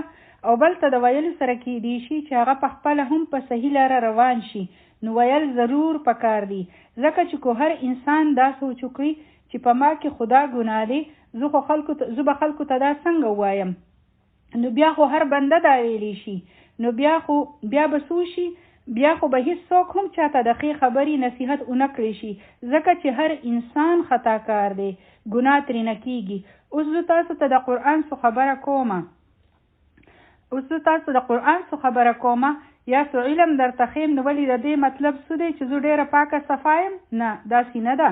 نبی کریم صلی الله علیه وسلم فرمایلی دي کل بني آدم خطاؤون وخیر الخطائین التوابون، چې ټول بني آدمان چې دي که نه خطاکار دي، یو بنده هم محفوظ نه دی، لیکن د ټولو نه بهترین کس کم دی چې هغه توبه وباسي. چې ټول بني آدمان خطاکار دي او یو بنده هم محفوظ نه دی. داسې نه ده چې موږ بالکل صفا شو نو ځکه به موږ بل ته وایو، نه داسې نه ده. او موږ داسې هم نشو ویلی چې کله موږ بالکل صفا شو نو بیا به نورو ته وایو. او خلک هم زر خلکو ته پیغور ورکړي، زه مخکې خپل ځان ښه کړه نو بیا نورو ته نصیحتونه کوه، نو داسې نه ده. که ستانه نه کېږي بیا هم خلکو ته وایي، لیکن غلطه خبره څه ده چې موږ نورو ته خو غټ نصیحتونه کوو، تاسو داسې مه کوئ، او زموږ په ژوند کې د هغې متعلق هیڅ زموږ په ژوند کې په نظر نه راځي چې موږ خلکو ته وایو چې په تاسو کې د الله یره نشته، دا کوئ هغه کوئ، او چې کله زموږ خپله خبره راشي نو په هغې کې بالکل د الله یره نه وي، نو دا به د خبره ده چې په خپله ولې نه کوئ. نو په خپله کول رد شوي دي دلته، نو په خپله نه کول رد شوي دي دلته، داسې نه ده چې بل ته ویل منع شوي دي. نو نورو ته ضرور وایي، او ټولو ته ضروري خبره دا ده چې بنده د ټولو نه اول د خپل ځان باندې کار وکړي په هغه آیتونو چې ګوره دا آیتونه زما دپاره دي، داسې نه ده چې د بل دپاره ښکلې لیکچرې تیارې شي او زبردست دلیلونه ورکړي شي، حدیثونه بیان شي چې لیکچر ډېر ښه شو او په خپل ځان کې هیڅ نشته. نو داسې د پرفورمنس امتحان نه دی چې زما پرفورمنس څنګه وشو، ما لیکچر څنګه ورکړو، زما پرفورمنس دا دی چې زما په خپل عمل کې څه دي. مونږ وایو چې مونږ خلک امپرس کړو چې هغوی رانه متاثره شي، نه. او په یو بل حدیث کې راځي نبی کریم صلی الله علیه وسلم او فرمایل چې په شب معراج باندې بزو په ځینو خلکو باندې تیر شم چې د هغوی شونډې او جبې د اور په قینچو سره کټ کېدې. تاسو سوچ کوئ استغفر الله، ما سوچ په دې خبره کوو چې کو په یو عام قینچي باندې هم جبه کټ شي، کو د لږ وخت لپاره د غاښ د لاندې هم جبه راشي که نه، نو انسان څومره د ډېر وخته پورې په تکلیف کې وي. او سوچ کوئ د قینچي سره کټ کېدل، او دا خو له دنیاوي قینچي ده، د اور د قینچي سره جبې او شونډې کټ کول. نو ما د جبرائیل علیه السلام نه تپوس وکړو، نبی کریم صلی الله علیه وسلم فرمایي چې ما د جبرائیل علیه السلام نه تپوس وکړو چې دا خلک څوک دی. نو جبرائیل علیه السلام او فرمایل چې دا ستا د امت چې دا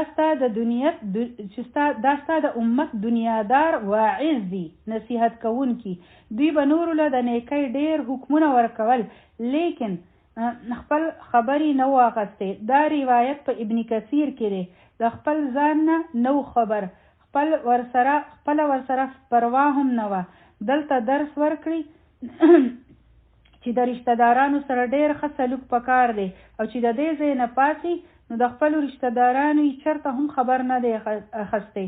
یو مثال در کومه، نو دا ټول څیزونه موږ له پکار هم دي چې کله موږ د چا سره خبره کوو، لکه موږ خپلو بچو ته د مونځ په باره کې وایو او په خپله زموږ خپل منځونه صحیح نه وي، وړو ته وایو چې رښتیا وایو، تاسو رښتیا خبره نه کوئ، او که تاسو په خپله دروغ وایي او که تاسو دروغ ووایئ نو زه به درله سزا درکم. که چېرې تاسو بچو ته ووایئ چې که تاسو دروغ ووایئ نو زه به درله سزا درکم او په خپله دروغ وایو، نو دا داسې خبره نه ده چې بنده په مسجد کې کینی او وعظ او نصیحت وکړي. نو هر ځای وګورئ چې کوم ځای هم بل ته نصیحت کوئ. مونږ غواړو چې زموږ خپل بچي پیغمبران جوړ شي، دومره غټه عهده وي ورسره چې بس فرشتي شي او چې د هغوی نه چېرته هم غلطي ونه شي، چې داسې نیک او صالحه جوړ شي او هغوی ته په نصیحتونو کولو کې مونږ څومره بد یو، او بیا مونږ وایو چې هغوی چې د هغوی اثر چې په هغوی باندې اثر نه کوي زما نصیحت، نو د هغې وجه دا وي چې کله واعظ بې عمله وي نو د هغو په خبره کې اثر نه وي. استغفر الله ربي، الله تعالی دې مونږ ټول معاف کړي. خپل کوشش دا پکار وي چې مونږ هغه څیزونه په خپل عمل کې ضرور راولو. خلکو ته مونږ د تهجدو ډېر ترغیب ورکوو او په خپله زمونږ د تهجدو هیڅ پته نه لګي. خلکو ته مونږ د مونځ د فرضیت په باره کې وایو او په خپله د فجر په وخت کې ودویو، نو دا بیا څه شو؟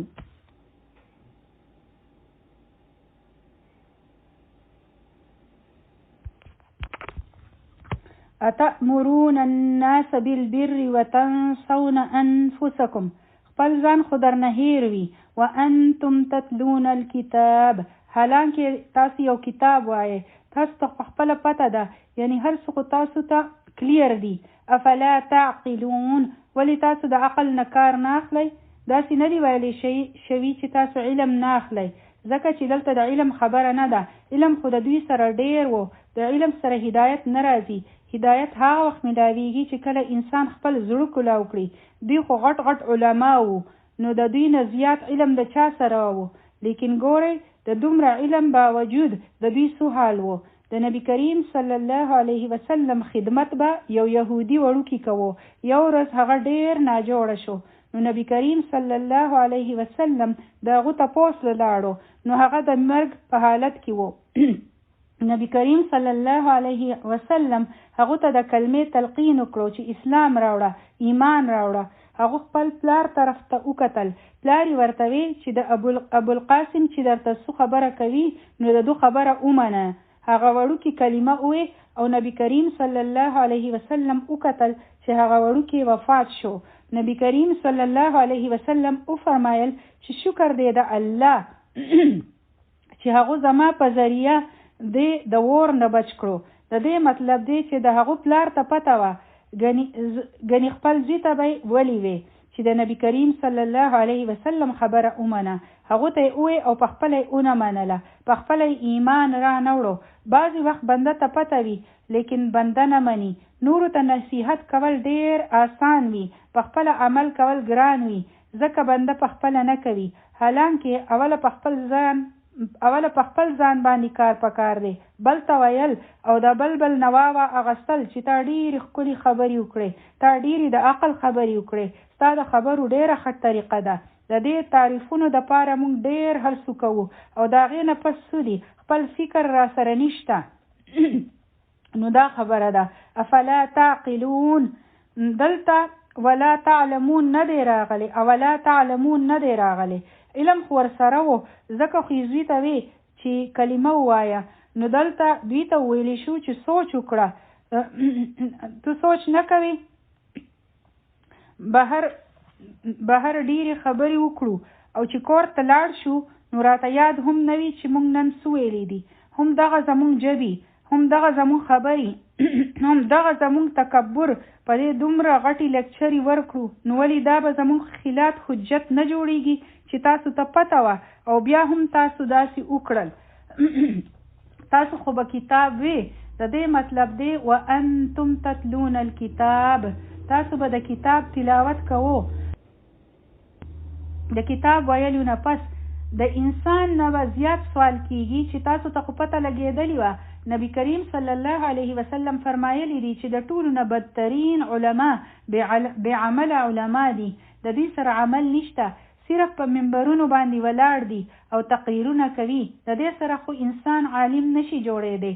نو دا ډېر سخت آیت دی، سترګو کلا وهلو والا آیت دی زمونږ دپاره چې مونږ بل ته وایو نو مونږ په خپله څه کوو، او دا د الله تعالی دپاره ډېره د ناراضۍ خبره ده چې تو څه وایې نو هغه په خپله نه کوې. په ورکعو مع الراکعین کې یو بله خبره زمانه پاتې شوې ده چې د رکوع والو سره رکوع کوئ، نو په دې کې د جماعت سره د منځ خبره راځي. نو یهودیانو ته ویلی شو چې ایمان راوړئ او د مسلمانانو سره منځ کوئ، او بل د جماعت سره د منځ د اهمیت پته لګي. دلته د ښځو دپاره د کور منځ بهتر دی، لیکن د سړو دپاره ضروري ده چې هغوی په جماعت کې منځ کوي. یو نابینا یعنی ړوند صحابي د نبی کریم صلی الله علیه وسلم په خدمت کې حاضر شو. هغو عرض وکړو چې زما سره څوک نشته چې ما مسجد ته بوزي راولي، ما له اجازت راکړئ چې زه په کور کې منځ کوم. نبی کریم صلی الله علیه وسلم وفرمایل چې زه ښه ده، او چې هغه څنګه روان شو نو نبی کریم صلی الله علیه وسلم ترېنه تپوس وکړه چې اذان آواز تا کور ته رارسي؟ نو هغه ویې چې ها یا رسول الله، د اذان آواز زه اورم. بیا ورته نبی کریم صلی الله علیه وسلم اوس وفرمایل چې بیا خو ستا دپاره مسجد ته تلل ضروري دي، بیا ستا دپاره هیڅ عذر نشته، هیڅ اکسکیوز نشته، او چې څوک د اذان آواز اوري نو هغو له مسجد ته تلل ضروري دي، مستي هغه به په کور کې منځ نشي کولی. چې کله یو کس مسجد ته ځي نو الله تعالی په هر قدم هغو له نیکي لیکي، د هغو درجه اوچتېږي، ګناه یې معاف کېږي، او چې تر څو پورې هغه د منځ په انتظار کې ناست وي نو فرشتې د هغو دپاره دعاګانې کوي، استغفار کوي. دا څومره غټ سعادت دی چې دا بنده بیا موندی شي په مسجد کې په منځ کولو باندې. ځکه که مسجد لرې وي او بنده نشي تللی نو په کور کې څومره خلک چې وي نو هغوی دې په جماعت سره منځ کوي. نبی کریم صلی الله علیه وسلم فرمایلی دي چې کوم ځای 3 خلک وي او هغوی د جماعت سره منځ نه کوي نو بیا شیطان په هغوی مسلط شي. د یوازې نه بهتر دی چې بنده په جمع سره منځ وکړي. ورکعو مع الراکعین، دا احکامات صرف د یهودیانو لپاره نه دي راغلي، دا زموږ لپاره هم دي. واستعینوا بالصبر والصلاة، او مدد غواړئ د صبر سره او منځ سره. سبحان ربك رب العزة عما يصفون وسلام على المرسلين والحمد لله رب العالمين. سبحانك اللهم وبحمدك نشهد أن لا إله إلا أنت نستغفرك ونتوب إليك. تلاوة وأوري. يا بني إسرائيل اذكروا نعمتي التي أنعمت عليكم وأوفوا بعهدي أوف بعهدكم وإياي فارهبون. وآمنوا بما أنزلت مصدقا لما معكم ولا تكونوا أول كافر به ولا تشتروا بآياتي ثمنا قليلا وإياي فاتقون. ولا تلبسوا الحق بالباطل وتكتموا الحق وأنتم تعلمون. وأقيموا الصلاة وآتوا الزكاة واركعوا مع الراكعين. أتأمرون الناس بالبر وتنسون أنفسكم وأنتم تتلون الكتاب أفلا تعقلون.